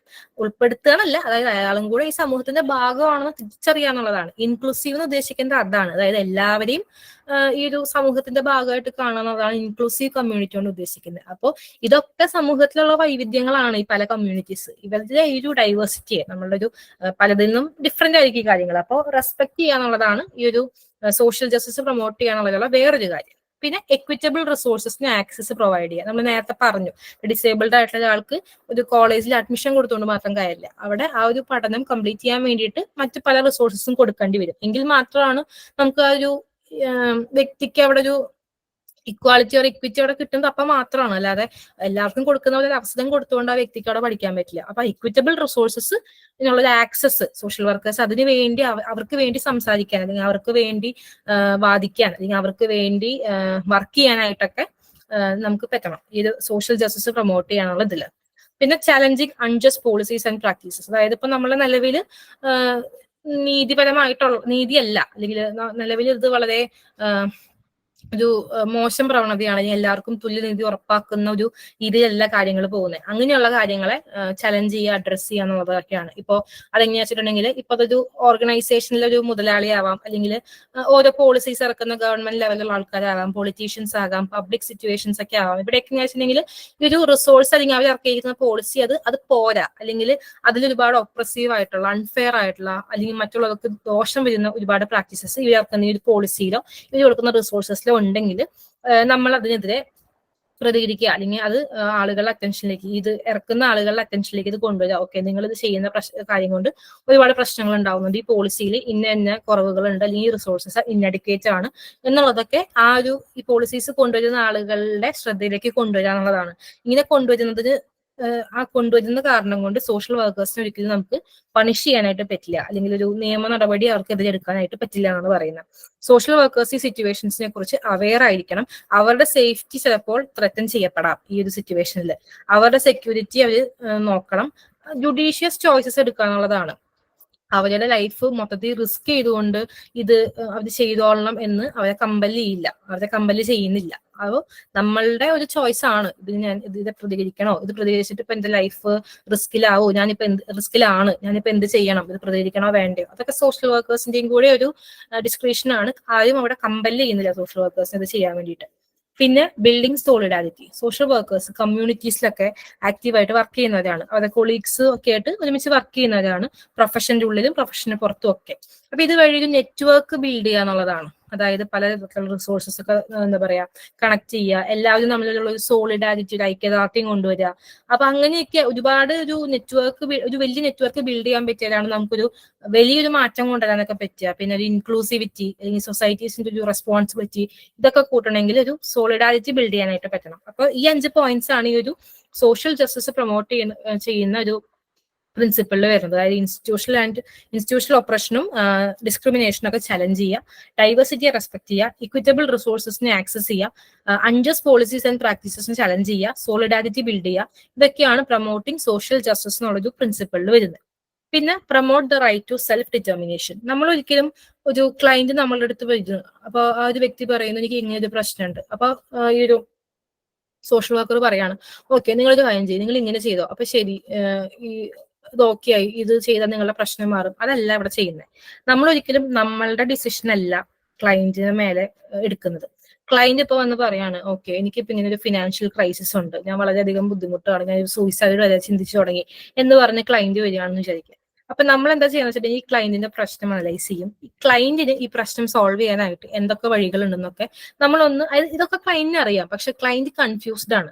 ക്ലയന്റിന് അറിയില്ല ഇപ്പൊ എന്താ ചെയ്യേണ്ടത്, അല്ലെങ്കിൽ ആ ഒരു സ്ട്രെസ്സിന്റെ പുറത്ത് ഇത് ഇഫക്റ്റീവ്ലി സോൾവ് ചെയ്യാനായിട്ട് ഈ ക്ലയന്റിന് പറ്റുന്നില്ല. അപ്പൊ നമ്മൾ ചെയ്യുന്നത് എന്തൊക്കെ മാർഗങ്ങൾ ഉപയോഗിച്ചിട്ട് ഇത് ചെയ്യാം, അല്ലെങ്കിൽ എന്തൊക്കെ റിസോഴ്സസ് ഈ ക്ലയന്റിനുണ്ട്, അല്ലെങ്കിൽ എന്തൊക്കെ നമുക്ക് കണക്ട് ചെയ്ത് കൊടുക്കാം, ഇതൊക്കെ നമ്മൾ ക്ലയന്റിന് ക്ലിയർ ചെയ്ത് കൊടുക്കും. ക്ലയന്റിന്റെ ചോയ്സ് ആണ് ഇതിന് എന്ത് ചൂസ് ചെയ്യണം എന്നുള്ളത്. ആ ചൂസ് ചെയ്യുന്ന ആ ഒരു കാര്യം ക്ലയന്റ് അല്ലെങ്കിൽ ക്ലയന്റുമായി ചുറ്റിപ്പറ്റി നിൽക്കുന്ന ആരുടെയും റൈറ്റ്സിനെ ത്രെറ്റൻ ചെയ്യാത്തതായിരിക്കണം, അല്ലെങ്കിൽ നിയമപരമായിട്ട് അതിനൊരു എന്താ പറയാ ഒരു നിയമത്തെയും വയലേറ്റ് ചെയ്യുന്ന ഒരു ഡിസിഷൻ ആവരുത്. അത് മാത്രമാണ് നമ്മൾ എൻഷുർ ചെയ്യേണ്ടത്. പക്ഷെ ക്ലയന്റിന്റെ ചോയ്സ് ആണ്. ഇപ്പൊ ക്ലയന്റിന് ഒരു ഫ്രണ്ട് ഉണ്ട്, ആ ഫ്രണ്ട് കുറച്ച് പൈസ ഏൽപ്പിച്ചിട്ടുണ്ട്, ആ പൈസ ഫ്രണ്ട് അറിയാതെ അതെടുക്കാം, അല്ലെങ്കിൽ ഫ്രണ്ടിനെ പറ്റിക്കാം എന്നുള്ളൊരു ചോയ്സ് നമുക്ക് പ്രൊമോട്ട് ചെയ്യാൻ പറ്റില്ല. അപ്പൊ ക്ലയന്റ് അങ്ങനെ ഒരു ഓപ്ഷൻ പറയുകയാണ്, ഞാൻ ഇങ്ങനെ ചെയ്താലോ എന്ന് പറയുമ്പോൾ അത് ഒരാളുടെ റൈറ്റിനെ ത്രട്ടൻ ചെയ്യുന്ന ഒരു കാര്യമാണ്. അത് നമുക്ക് പ്രൊമോട്ട് ചെയ്യാൻ പറ്റില്ല. അതിന് പകരം ഇപ്പൊ എനിക്ക് ഈ ഒരു വ്യക്തിയുടെ അടുത്ത് നിന്ന് കടം വാങ്ങിയിട്ട്, അല്ലെങ്കിൽ ഈ പറഞ്ഞ വ്യക്തിയോട് ഞാൻ കുറച്ച് നാളത്തേക്ക് ഇത് പൈസ എടുക്കട്ടെ എന്ന് ചോദിക്കാം. അപ്പൊ തൽക്കാലത്തേക്ക് പ്രശ്നങ്ങൾ തീരും, അതിനുള്ളത് സോർട്ട് ഔട്ട് ചെയ്യാൻ എനിക്ക് തോന്നുന്നു. അപ്പൊ നമ്മൾ അതിന് അങ്ങനെയുള്ളൊരു ഡിസിഷൻ ക്ലയന്റ് എടുക്കുകയാണെങ്കിൽ അത് ഓക്കെ. അല്ലെങ്കിൽ ക്ലയന്റ് ഇങ്ങനെ ഒരു കാര്യം പറയുമ്പോൾ നമ്മൾ പറയാണ്, അതിന് പകരം ആ ഒരു ഫ്രണ്ടിനോട് നേരിട്ട് ചോദിച്ചാൽ പോരെ, ഈ ഒരു പൈസ അയാളോട് കുറച്ച് നാളത്തേക്ക് കടമായിട്ട് തരാൻ പറഞ്ഞാൽ പോരെ എന്ന് സജസ്റ്റ് ചെയ്ത് കൊടുക്കാം. പക്ഷെ തീരുമാനം എടുക്കുന്നത് ക്ലയന്റ് ആണ്. അതാണ് ഈ ഒരു സെൽഫ് ഡിറ്റർമിനേഷൻ കൊണ്ട് ഉദ്ദേശിക്കുന്നത്. പിന്നെ promoting the right to participation, അതായത് ആളുകളുടെ സെൽഫ് എസ്റ്റീം ബിൽഡ് ചെയ്യുക, അവരുടെ കാപ്പബിലിറ്റീസ് ഒക്കെ കൂട്ടുക, അവരുടെ ഒരു സൊസൈറ്റിയിൽ അവരുടെ ഒരു ഫുൾ ഇൻവോൾവ്മെന്റ് ആൻഡ് പാർട്ടിസിപ്പേഷൻ, അവരുടെ തീരുമാനങ്ങൾ എടുക്കാനും അവരുടെ പ്രവൃത്തികൾ, അതായത് അവരുടെ ജീവിതത്തെ തീരുമാനിക്കുന്നത് അവരുടെ ജീവിതം എങ്ങനെയാകും എന്ന് തീരുമാനിക്കുന്നത് അവർ എടുക്കുന്ന തീരുമാനങ്ങളും അവരുടെ പ്രവൃത്തികളാണ്. ഇതിലൊക്കെ അവരുടെ ഒരു ഫുൾ ഇൻവോൾവ്മെന്റ് ആൻഡ് പാർട്ടിസിപ്പേഷൻ. മറ്റാരും അവരുടെ കാര്യങ്ങൾ തീരുമാനിക്കേണ്ട, അവരുടെ കാര്യങ്ങൾ അവർ തന്നെ തീരുമാനിക്കട്ടെ, അവരുടെ കാര്യങ്ങൾ അവർ തന്നെ ചെയ്യട്ടെ, അതുവഴി അവരുടെ ലൈഫ് ബെറ്റർ ആവട്ടെ, അവരുടെ സെൽഫ് എസ്റ്റീം ഇംപ്രൂവ് ചെയ്യുക, അവരുടെ കാപ്പബിലിറ്റീസ് കൂട്ടുക. ഇതൊക്കെയാണ് റൈറ്റ് ടു പാർട്ടിസിപ്പേഷൻ കൊണ്ട് ഉദ്ദേശിക്കുന്നത്. പിന്നെ വരുന്നത് respect for confidentiality and privacy, അതായത് സോഷ്യൽ വർക്കേഴ്സ് ഇതൊരാളുകളുടെ rights to confidentiality and privacy അതിനെ റെസ്പെക്ട് ചെയ്യണം, അതിന് അക്കോർഡിംഗ് ആയിട്ടാണ് വർക്ക് ചെയ്യേണ്ടത്.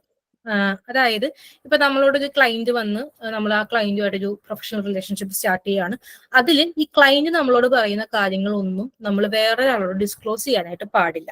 അതിന് എക്സെപ്ഷൻ ഉണ്ട്. ഇപ്പൊ ഫോർ എക്സാമ്പിൾ ഈ ക്ലയന്റ് എന്ന് പറയുന്നത് ഞാൻ ഇന്ന് രാത്രി സൂയിസൈഡ് ചെയ്യും എന്നാണ് പറയുന്നതെങ്കിൽ നമുക്ക് അയ്യോ ഇത് കോൺഫിഡൻഷ്യൽ ആണ്, ഇത് പറയാൻ പാടില്ല എന്ന് പറഞ്ഞാൽ അവിടെ ഓക്കെ അല്ല. നമ്മൾ ഇവിടെ ഒരു കേസ് എന്ന് വെച്ചിട്ടുണ്ടെങ്കിൽ ക്ലയന്റിന് ഹാം ചെയ്യാൻ പോവാണ്, അയാൾക്ക് തന്നെ അപകടം ഉണ്ടാക്കാൻ പോവാണ്. അങ്ങനെ ഒരു കേസിൽ നമുക്ക് ബന്ധപ്പെട്ട ആളുകളെ അറിയിക്കാൻ പറ്റും. അല്ലെങ്കിൽ എന്ന് പറയുകയാണ് ഇന്ന് ഞാൻ രാത്രി എന്റെ വൈഫിനെ ഞാൻ കൊല്ലാൻ പോവാണ്, അല്ലെങ്കിൽ അതായത് വൈഫുമായിട്ടൊരു ഇഷ്യൂ ഉണ്ട്, അപ്പൊ വൈഫിനെ ഞാൻ കൊന്ന പ്രശ്നം തീരുമല്ലോ എന്ന് പറയുകയാണെങ്കിൽ അത് നമുക്ക് മിണ്ടാതിരിക്കാൻ പറ്റത്തില്ല. അപ്പൊ അങ്ങനത്തെ കേസൊക്കെ നമുക്ക് ഇൻഫോം ചെയ്യാം, ബന്ധപ്പെട്ട ആളുകളെ ഇൻഫോം ചെയ്യാം. അതായത് ക്ലയന്റുമായി ബന്ധപ്പെട്ട് നിൽക്കുന്ന വേറെ ആളുകൾക്ക് ഒരു അപായം ഉണ്ടാക്കുന്ന കാര്യങ്ങളാണെങ്കിൽ നമുക്കത് ഇൻഫോം ചെയ്യാൻ പറ്റും. അല്ലെങ്കിൽ നിയമപരമായിട്ടുള്ള എന്തെങ്കിലും ലംഘനങ്ങളാണ് ചെയ്യാൻ പോകുന്നതെങ്കിൽ നമുക്കത് ഇൻഫോം ചെയ്യാനായിട്ട് പറ്റും. Social workers they inform the people with whom they engage about such limits to. അപ്പോൾ നമ്മളെ അടുത്തൊരു ക്ലയന്റ് വരികയാണ്, ആ ക്ലയന്റ് വരുമ്പോൾ നമ്മളുമായിട്ട് ബന്ധപ്പെട്ട് നിൽക്കുന്ന ഈ ക്ലയന്റുകളോടൊക്കെ നമ്മളിത് ഡിസ്കസ് ചെയ്യും. ഓക്കെ, നിങ്ങൾ പറയുന്ന കാര്യം കോൺഫിഡൻഷ്യൽ ആൻഡ് പ്രൈവറ്റ് ആയിട്ട് വെക്കും, പക്ഷെ ഞങ്ങൾക്ക് അതിന് ചില പരിധികളുണ്ട്, ഇന്ന കാര്യങ്ങൾക്ക് ഞങ്ങൾക്കത് പറയാണ്ടി വന്നാൽ ഞങ്ങളത് പറയും എന്നുള്ള രീതിയിൽ നമ്മൾ ക്ലയന്റിന് ഇൻഫോർമേഷൻ കൊടുക്കണം എന്നാണ് പറയാം. പിന്നെ treating people as whole persons, ഇവിടെ ഉദ്ദേശിക്കുന്നത് വെച്ചിട്ടുണ്ടെങ്കിൽ നമ്മളുടെ അടുത്തൊരു ക്ലയന്റ് വരികയാണ്, ആ ക്ലയന്റ് വന്നിട്ട് അയാൾക്കൊരു ഇഷ്യൂ ഉണ്ടെന്ന് പറയുന്നു. നമ്മൾ ആ ഇഷ്യൂ ഉണ്ട്, ഓക്കെ ഇയാൾക്ക് ഇങ്ങനെ ഒരു ഇഷ്യൂ ഉണ്ട് എന്ന് മാത്രമല്ല ഇതിനെ കാണേണ്ടത്. ഇപ്പൊ ഫോർ എക്സാമ്പിൾ ഒരു ക്ലയന്റ് ഡിസേബിൾഡ് ആയിട്ട് വന്നു, അതായത് പെട്ടെന്ന് ഒരു ആക്സിഡന്റ് ഉണ്ടായി, ആ വ്യക്തിക്ക് ഒരു ഡിസേബിൾഡ് ആയിട്ട് മാറി. ആ വ്യക്തി വന്ന് പറയാണ് ഡിസേബിൾഡ് ആയി, എനിക്ക് ഒരുപാട് ഭയങ്കര വിഷമമുണ്ട്, എനിക്കത് ആ വിഷമത്തിൽ നിന്ന് പുറത്തേക്ക് ഇറങ്ങാൻ പറ്റുന്നില്ല, വളരെ ബുദ്ധിമുട്ടുണ്ടെന്ന് പറയാണ്. അപ്പൊ നമ്മള് വിഷമിക്കണ്ട, അല്ലെങ്കിൽ വിഷമം വരുമ്പോൾ ഇങ്ങനെയൊക്കെ ചെയ്യുക, അതല്ല അതിന്റെ ഒരു കറക്റ്റ് ഇന്റർവെൻഷൻ എന്ന് പറയുന്നത്. അയാൾക്ക് ആ വിഷമം ഉണ്ടാവാനായിട്ട് ഒരുപാട് കാര്യങ്ങൾ ഉണ്ടാവാം. ബയോളജിക്കലി ആ വ്യക്തിക്ക് ചിലപ്പോൾ വളരെ പെയിൻഫുൾ ആയിട്ടുള്ള ഒരു എക്സ്പീരിയൻസിൽ കൂടെ ആവാം ഈ ട്രീറ്റ്മെന്റിലൂടെ കടന്നു പോയപ്പോൾ ആ ഒരു ബുദ്ധിമുട്ടുകൾ ആ വ്യക്തിക്ക് ഉണ്ടാകാം. സൈക്കോളജിക്കലി ആ വ്യക്തി ഒരുപാട് ഷോക്ക്ഡ് ആയിട്ടുണ്ടാകാം, അല്ലെങ്കിൽ വളരെ സ്ട്രെസ് ഒക്കെ അനുഭവിക്കുന്നുണ്ടാകാം. പിന്നെ സോഷ്യലി ഇപ്പൊ ചിലപ്പോൾ പുറത്തെ ആളുകളൊക്കെ ആ വ്യക്തിയെ ബുള്ളി ചെയ്യില്ലെങ്കിൽ ആ ഒരു ഡിസേബിൾഡ് എന്നുള്ളൊരു കണ്ണിക്കൂടെ നോക്കുന്നുണ്ടാവാം. സ്പിരിച്വലി ഇപ്പൊ ആ വ്യക്തിക്ക് ഇനി എന്റെ ലൈഫിന് എന്താണ് ഒരു മീനിങ് ഉള്ളത്, എനിക്ക് പഴയ പോലെ ആവാൻ പറ്റില്ല, അല്ലെങ്കിൽ ഒന്നും കോൺട്രിബ്യൂട്ട് ചെയ്യാനില്ല എനിക്ക്, അങ്ങനെയൊക്കെ ഒരുപാട് ഡയമെൻഷൻസിലൂടെയാണ് ഈ വ്യക്തിക്ക് വിഷമം വരുന്നത്. അപ്പോൾ ഈ എല്ലാ ഡയമെൻഷൻസിനെയും നമ്മൾ അഡ്രസ് ചെയ്യേണ്ടതുണ്ട്. അതാണ് ഈ ഉദ്ദേശിക്കുന്ന ഒരു ഹോളിസ്റ്റിക് അസസ്മെന്റ്, അല്ലെങ്കിൽ ഒരു ഹോളിസ്റ്റിക് അപ്രോച്ച് ഇന്റർവെൻഷൻസ് ഒക്കെയാണ് ഇങ്ങനെയുള്ള കാര്യങ്ങളിൽ നമ്മൾ കൊടുക്കേണ്ടത്. With full participation of people, organisations, communities. Social worker engage ചെയ്യുന്ന ഇത്തരത്തിലുള്ള എല്ലാ ആളുകളുമായിട്ടുള്ള ഒരു ഫുൾ പാർട്ടിസിപ്പേഷൻ നമുക്ക് ആവശ്യമുണ്ട്. അപ്പോൾ ഒരു പെർട്ടിക്കുലർ ഇഷ്യൂ ആയിട്ട് വരുമ്പോൾ എന്തൊക്കെ കാരണങ്ങൾ കൊണ്ടാണ് ഈ ഇഷ്യൂ വന്നത്, അതിനെല്ലാം ഇതൊക്കെ മൂലമാണ് ഈ വ്യക്തിക്ക് ഈ കറന്റ് പ്രശ്നം ഉണ്ടായത്, അതിനെയൊക്കെ അഡ്രസ് ചെയ്യാതെ വിഷമം വരുമ്പോൾ നമ്മൾ ഇന്ന കാര്യങ്ങളൊക്കെ ചെയ്യുക എന്ന് പറഞ്ഞിട്ട് കാര്യമില്ല. അപ്പോൾ ബയോളജിക്കൽ, സൈക്കോളജിക്കൽ, സോഷ്യൽ, സ്പിരിച്വൽ എല്ലാ ഡയമെൻഷൻസിലും ഈ ആളുകളുടെ ജീവിതങ്ങളെ മനസ്സിലാക്കാനും അവരെ ട്രീറ്റ് ചെയ്യാനായിട്ട് നമുക്ക് പറ്റണം. അതാണ് ഈ treating people as whole persons എന്ന് പറയുന്നത്. പിന്നെ ethical use of technology and social media. ഈ എത്തിക്കൽ പ്രിൻസിപ്പിൾസ് എന്ന് പറയുന്നത് എല്ലാ കോണ്ടെക്സ്റ്റിലും അപ്ലൈ ചെയ്യണം. അതായത് സോഷ്യൽ വർക്ക് പ്രാക്ടീസ് ആയിക്കോട്ടെ, സോഷ്യൽ വർക്ക് എഡ്യൂക്കേഷനോ റിസർച്ചോ എന്തും ആയിക്കോട്ടെ, അതൊരു direct face to face contact ഉള്ള ഒരു കാര്യമാണെങ്കിലും digital technology and social media ഉപയോഗിച്ചിട്ടുള്ള ഒരു സോഷ്യൽ വർക്ക് പ്രാക്ടീസ് ആണെങ്കിലും, അതായത് ഇപ്പൊ നമ്മൾ ഡിജിറ്റൽ ടെക്നോളജി, സോഷ്യൽ മീഡിയ ഒക്കെ വരുന്ന ഉപയോഗിക്കുന്ന ഒരു സമയമാണ്. ഇപ്പൊ നിങ്ങൾക്കറിയാം ഓൺലൈനായിട്ട് തെറപ്പീസും കാര്യങ്ങളും അല്ലെങ്കിൽ സോഷ്യൽ വർക്കിന്റെ സർവീസസ് ഒക്കെ അവൈൽ ചെയ്യാൻ പറ്റുന്ന ഒരു സമയമാണ്. പക്ഷെ അതിന്റെ ഒരു പ്രൈവസി, കോൺഫിഡൻഷ്യാലിറ്റി ഒക്കെ നമ്മൾ കീപ്പ് ചെയ്യാന്നുള്ളൊരു പ്രിൻസിപ്പിൾ ആണ് ഇവിടെ ഉദ്ദേശിക്കുന്നത്. Social workers must recognise that the use of digital technology and social media അതൊരു ത്രെറ്റാണ് ഈ ഒരു സംഭവം ഉപയോഗിക്കുന്നത്. കാരണം ഒരുപാട് എത്തിക്കൽ സ്റ്റാൻഡേർഡ്സ് നമ്മൾ പ്രാക്ടീസ് ചെയ്യുന്ന ഫീൽഡാണ്. പ്രൈവസി, കോൺഫിഡൻഷ്യാലിറ്റി മാത്രമല്ല, conflict of interest, competence, documentation, എല്ലാ കാര്യങ്ങളിലും ഈ ഒരു കോൺഫിഡൻഷ്യാലിറ്റി നമ്മൾ കീപ്പപ്പ് ചെയ്യാന്നുള്ളതാണ്. നമുക്ക് ഒരു നെസസറി നോളജ് ആൻഡ് സ്കിൽസ് വേണം ഈ ഒരു അൺഎത്തിക്കൽ പ്രാക്ടീസ് ഉണ്ടാവാതിരിക്കാൻ. ഒരു ടെക്നോളജി യൂസ് ചെയ്യുമ്പോൾ അത് മറ്റൊരാൾക്കത് പോകാതിരിക്കാൻ, അല്ലെങ്കിൽ മറ്റൊരാൾ അത് കാണാതിരിക്കാൻ എന്തൊക്കെ ചെയ്യണം, അല്ലെങ്കിൽ മറ്റൊരാൾ അറിയാതെ ഈ ഒരു ഇൻഫർമേഷൻ എങ്ങനെ നമ്മൾ സ്റ്റോർ ചെയ്യണം, ഇങ്ങനെയുള്ള കാര്യങ്ങളെ കുറിച്ചൊക്കെ ഒരു മിനിമം നോളേജ് നമുക്ക് വേണം. എങ്കിൽ മാത്രമാണ് ഈ ഒരു കോൺഫിഡൻഷ്യാലിറ്റി ബ്രേക്ക് ചെയ്തിരിക്കാനായിട്ട് നമുക്ക് പറ്റത്തുള്ളൂ. ഇപ്പൊ ഫോർ എക്സാമ്പിൾ തെറപ്പി സെഷൻ ഓൺലൈനായിട്ട് അറ്റൻഡ് ചെയ്യുന്ന ഒരു വ്യക്തിയെ സംബന്ധിച്ച് നമ്മളിപ്പോ ഇത് അറ്റൻഡ് ചെയ്യുമ്പോൾ നമ്മൾ മേ ബി ഇതൊരു പ്രൊഫഷണൽ പർപ്പസിനായിട്ട് റെക്കോർഡ് ചെയ്യുന്നുണ്ടാകാം, അല്ലെങ്കിൽ ഒരു റെക്കോർഡിങ്ങിന് വേണ്ടിയിട്ട്, അതായത് മാനുവലി ഈ ഒരു സെഷനെ കുറിച്ച് റെക്കോർഡ് ചെയ്യാൻ വേണ്ടിയിട്ട് ഇത് റെക്കോർഡ് ചെയ്യുന്നുണ്ടാവാം. അപ്പൊ അതിനുശേഷം അത് സസ്റ്റെയിൻ ചെയ്ത് വെക്കണോ അല്ലെങ്കിൽ അത് ഡിലീറ്റ് ചെയ്യണോ, ആ ഒരു കാര്യങ്ങളൊക്കെ, അല്ലെങ്കിൽ ഇത് വേറൊരാൾ കാണാതെ എങ്ങനെ സേഫ് ആയിട്ട് ഹാൻഡിൽ ചെയ്യാം, അല്ലെങ്കിൽ ഇത് ഉപയോഗിച്ച് ആ വ്യക്തിക്ക് ഒരു പ്രശ്നം ഉണ്ടാകാത്ത രീതിയിലൊക്കെ ഈ ഒരു ടെക്നോളജി ആൻഡ് സോഷ്യൽ മീഡിയനെ എത്തിക്കലി ഹാൻഡിൽ ചെയ്യാൻ പറ്റുക എന്നുള്ളതാണ് ethical use of technology and social media കൊണ്ട് ഉദ്ദേശിക്കുന്നത്. പിന്നെ പ്രൊഫഷണൽ ഇന്റഗ്രിറ്റി, നാഷണൽ അസോസിയേഷൻസ് ഉണ്ട്, ഓർഗനൈസേഷൻസ് ഉണ്ട് ഈ സോഷ്യൽ വർക്ക് റിലേറ്റഡ് ആയിട്ടുള്ള. ഇവരുടെയൊക്കെ ഒരു റെസ്പോൺസിബിലിറ്റി ആണ് കൃത്യമായിട്ട് അവരവരുടെ രാജ്യത്തെ അല്ലെങ്കിൽ അവരവരുടെ ഓർഗനൈസേഷനിൽ ഒരു കോഡ് ഓഫ് എത്തിക്സും എത്തിക്കൽ ഗൈഡ് ലൈൻസ് ഒക്കെ ഡെവലപ്പ് ചെയ്യണം. അത് റെഗുലർലി അപ്ഡേറ്റ് ചെയ്യണം. ഈ ഒരു കൺസിസ്റ്റൻസി ഉണ്ടാവണം എല്ലാ കാര്യങ്ങളിലും. ഒരു ലോക്കൽ സിറ്റുവേഷൻ വന്നു, ആ സമയത്ത് അതുമായി ബന്ധപ്പെട്ട ഒരു കോഡ് ഓഫ് എത്തിക്സ് നമ്മളുടെ കറന്റ് കോഡ് ഓഫ് എത്തിക്സിൽ അതുമായി ബന്ധപ്പെട്ടിട്ടുള്ള ഒരു തോട്ട് ഇല്ല.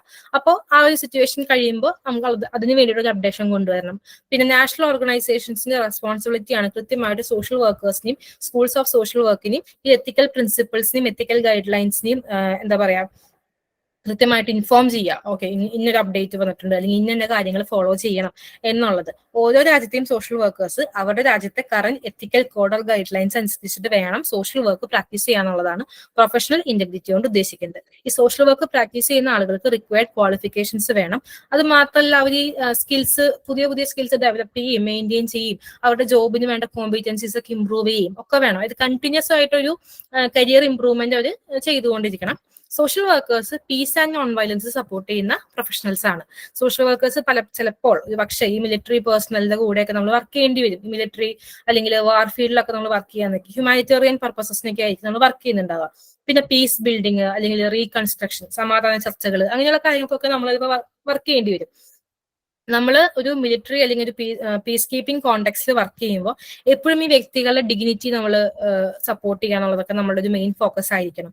നമ്മളുടെ അറിവും സ്കില്ലും ഒരിക്കലും രഹിതമായിട്ടുള്ള ഒരു പർപ്പസിനും ഉപയോഗിക്കാൻ പാടില്ല. For example torture, military surveillance, terrorism, അല്ലെങ്കിൽ കൺവേർഷൻ തെറാപ്പി, അതായത് ഒരു ജെൻഡറിൽ നിന്ന് വേറൊരു ജെൻഡറിലേക്ക് കൺവേർട്ട് ചെയ്യുന്ന ഒരു സ്യൂഡോ സയൻസ് ആണ് അതൊക്കെ. അപ്പൊ അതൊന്നും നമ്മൾ സപ്പോർട്ട് ചെയ്യാൻ പാടില്ല. നമ്മളുടെ സ്കില്ലോ നോളജോ ഇങ്ങനെയുള്ള ഒരു ആക്ടിവിറ്റിക്കും ഉപയോഗിക്കാൻ പാടില്ല. അല്ലെങ്കിൽ നമ്മളുടെ ഒരു പ്രൊഫഷണൽ അല്ലെങ്കിൽ പേഴ്സണൽ കപ്പാസിറ്റീസ് ഒന്നും വേറെ ആൾക്കെതിരെയുള്ള ഒരു വെപ്പണായിട്ട് ഉപയോഗിക്കാനായിട്ട് നമുക്ക് അവകാശം ഇല്ല എന്നുള്ളതാണ്. നമ്മൾ നേരത്തെ പറഞ്ഞ പോലെ ഇന്റഗ്രിറ്റി വേണം. അതായത് നമ്മളുടെ ഒരു പൊസിഷന്റെ പവർ, അല്ലെങ്കിൽ ആ ഒരു പൊസിഷൻ വഴി ഉണ്ടാകുന്ന ബന്ധങ്ങൾ, അല്ലെങ്കിൽ ആളുകളും നമ്മളുമായിട്ട് ഉണ്ടാകുന്ന വിശ്വാസ്യത, ഇതൊന്നും നമ്മൾ ദുരുപയോഗം ചെയ്യാൻ പാടില്ല എന്നുള്ളതാണ്. പേഴ്സണൽ ആൻഡ് പ്രൊഫഷണൽ ലൈഫിൽ കൃത്യമായ ബൗണ്ടറീസ് കീപ്പ് ചെയ്യുക. നമ്മളുടെ പൊസിഷൻസ് പേഴ്സണൽ മെറ്റീരിയൽ ബെനിഫിറ്റിനോ ഗെയിനോ വേണ്ടി ഒന്നും നമ്മൾ ദുരുപയോഗം ചെയ്യാൻ പാടില്ല. പിന്നെ സ്മോൾ ഗിഫ്റ്റുകളൊക്കെ ചിലപ്പോൾ നമുക്ക് നമ്മുടെ ക്ലയൻസ് ഒക്കെ ചിലപ്പോൾ ഗിഫ്റ്റ് ചെയ്യും. അപ്പോൾ അതൊക്കെ ചിലപ്പോൾ അതൊരു കൾച്ചറൽ പ്രാക്ടീസ് ആയിരിക്കാം. അതായത് നമ്മൾക്കൊരു സർവീസ് തരുന്ന ഒരാൾക്ക് ഒരു ഗിഫ്റ്റ് കൊടുക്കുക എന്നുള്ള ചില കൺട്രീസിലൊക്കെ ഒരു കൾച്ചറൽ പ്രാക്ടീസ് ആയിരിക്കാം. അപ്പൊ അങ്ങനെയുള്ള കാര്യങ്ങളൊക്കെ, അതായത് ഓരോ കൺട്രിയിലും പല കൾച്ചറിന്റെ ഇൻഫ്ലുവൻസ് ഈ ഒരു സോഷ്യൽ വർക്കിൽ ഉണ്ടാവും. അപ്പൊ അതനുസരിച്ചിട്ടുള്ള കോഡ് ഓഫ് എത്തിക്സ് ഒക്കെ ഓരോ കൺട്രിയിലും അതാത് കൺട്രികളിൽ ആവശ്യമുണ്ട്. ഫോർ എക്സാമ്പിൾ, ഇപ്പൊ നമ്മുടെ നാട്ടിലിപ്പോ ഒരു ഗിഫ്റ്റ് വരികയാണ്, നമുക്കിപ്പോ ഒരു പെൻ ഗിഫ്റ്റ് തന്നു, അല്ലെങ്കിൽ ഒരു പെർഫ്യൂം ഗിഫ്റ്റ് തന്നു. ഓക്കെ, അത് നമുക്ക് മേടിക്കാം, കുഴപ്പമില്ല എന്ന് വെക്കാം. നമുക്ക് വളരെ എക്സ്പെൻസീവ് ആയിട്ടുള്ളൊരു ഓർണമെന്റ് വരുന്നു, അല്ലെങ്കിൽ ഐഫോൺ വാങ്ങിയിരുന്നു, നമ്മൾ അത് അക്സെപ്റ്റ് ചെയ്യും. അപ്പോൾ ഓരോ രീതിയിൽ നമ്മൾ അതിനെ അസസ് ചെയ്യണം. സിറ്റുവേഷൻ അനുസരിച്ചിട്ട്, കൺട്രിയുടെ കോഡ് ഓഫ് എത്തിക്സ് അനുസരിച്ചിട്ട് വേണം നമ്മൾ ഓരോ ഇപ്പൊ ഒരു ഗിഫ്റ്റ് കിട്ടിയാൽ അത് സ്വീകരിക്കണോ വേണ്ടയോ എന്നുള്ളതൊക്കെ നമ്മൾ എല്ലാം ഈ ഒരു കോഡ് ഓഫ് എത്തിക്സിന്റെ ബേസിസ്, നമ്മളെ കൺട്രിയുടെ കോഡ് ഓഫ് എത്തിക്സ് എന്താണോ അതിനെ ബേസ് ചെയ്ത് വേണം തീരുമാനിക്കാൻ എന്നുള്ളതാണ്. The social workers, they have a duty to take the necessary steps to care for themselves professionally and personally in the workplace, in their private lives and in society. എല്ലാവർക്കും വേണ്ടി നമ്മൾ എല്ലാ ഹെൽപ്പും ചെയ്തു കൊടുക്കുന്നു. നമ്മളുടെ കാര്യങ്ങൾ, നമ്മളുടെ സേഫ്റ്റി നോക്കുന്നില്ല, അല്ലെങ്കിൽ നമ്മളുടെ പേഴ്സണൽ ലൈഫ് ആകെ പ്രശ്നമാകുന്നു. അങ്ങനെയല്ല, എല്ലാത്തിനും ഒരു ബാലൻസ് വേണം. നമ്മളുടെ പ്രൈവറ്റ് ലൈഫ് ആയിക്കോട്ടെ, സൊസൈറ്റി ആയിക്കോട്ടെ, പ്രൊഫഷണലി പേഴ്സണലി വർക്ക് പ്ലേസിലായിക്കോട്ടെ, നമ്മളെയും കൂടെ ടേക്ക് കെയർ ചെയ്യാനായിട്ടുള്ള നെസസറി സ്റ്റെപ്സ് കൂടെ നമ്മൾ എടുക്കുക എന്നുള്ളതാണ്. പിന്നെ social workers acknowledge that they are accountable for their actions to the people they work with.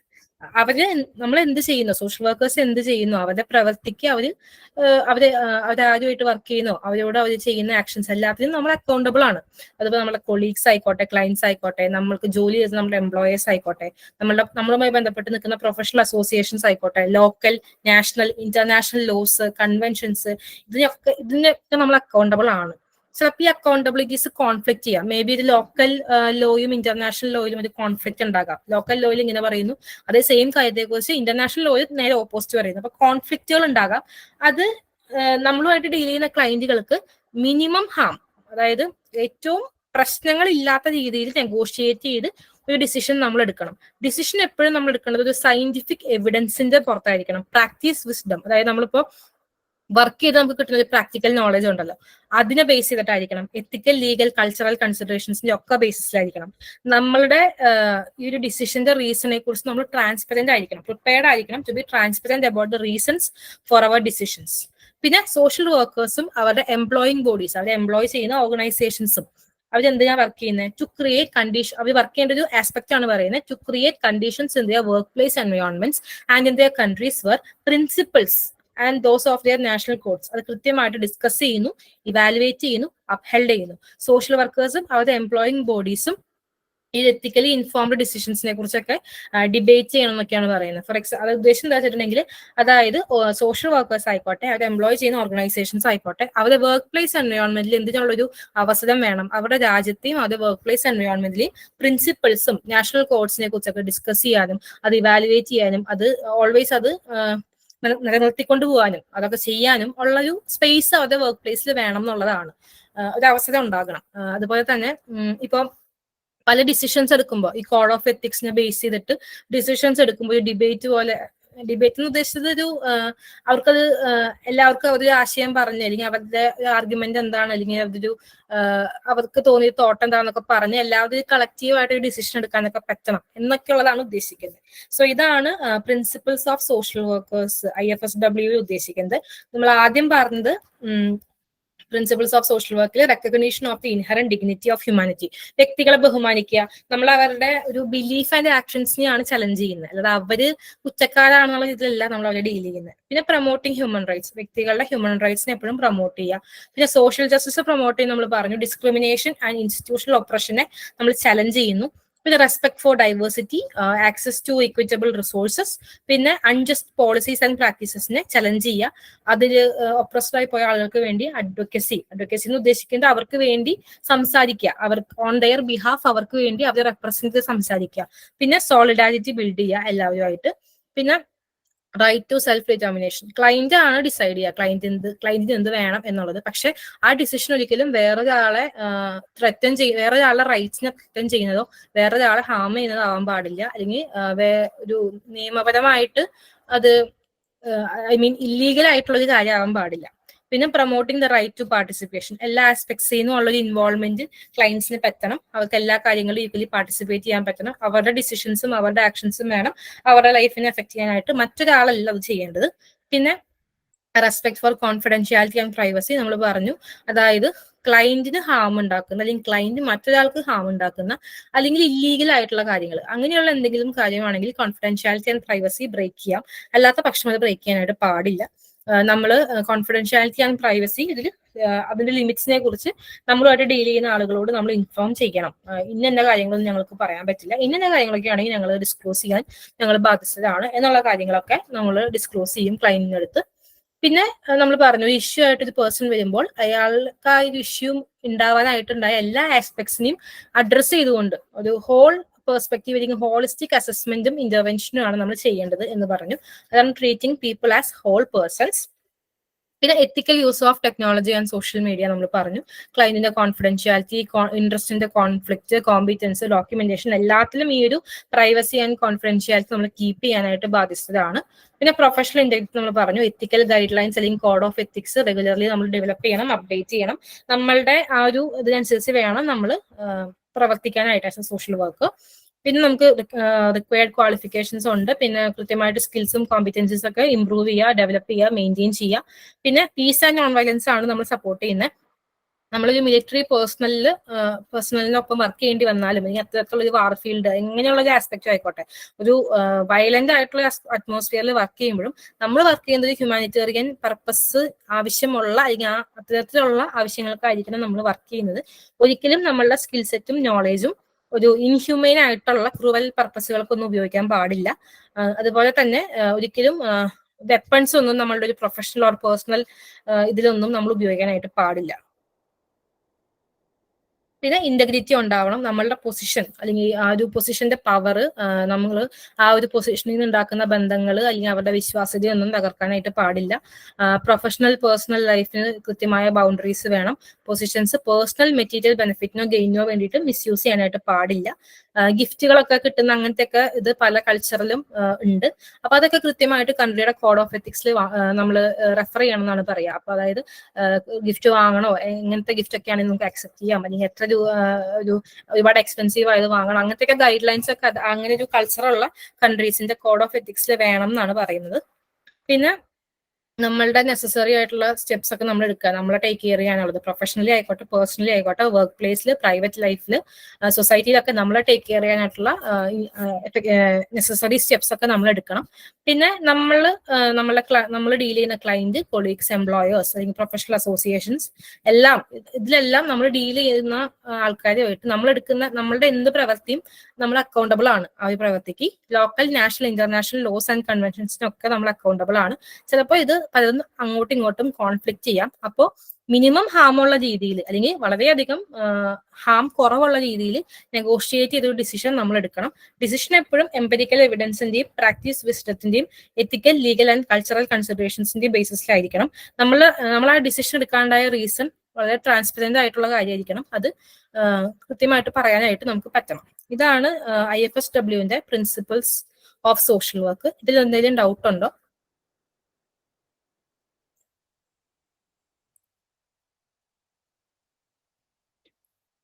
IFSWന്റെ full form എന്താണ്?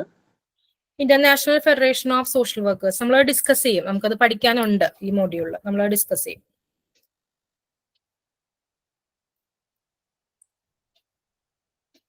വേറെ എന്തെങ്കിലും ഡൗട്ട് ഉണ്ടോ?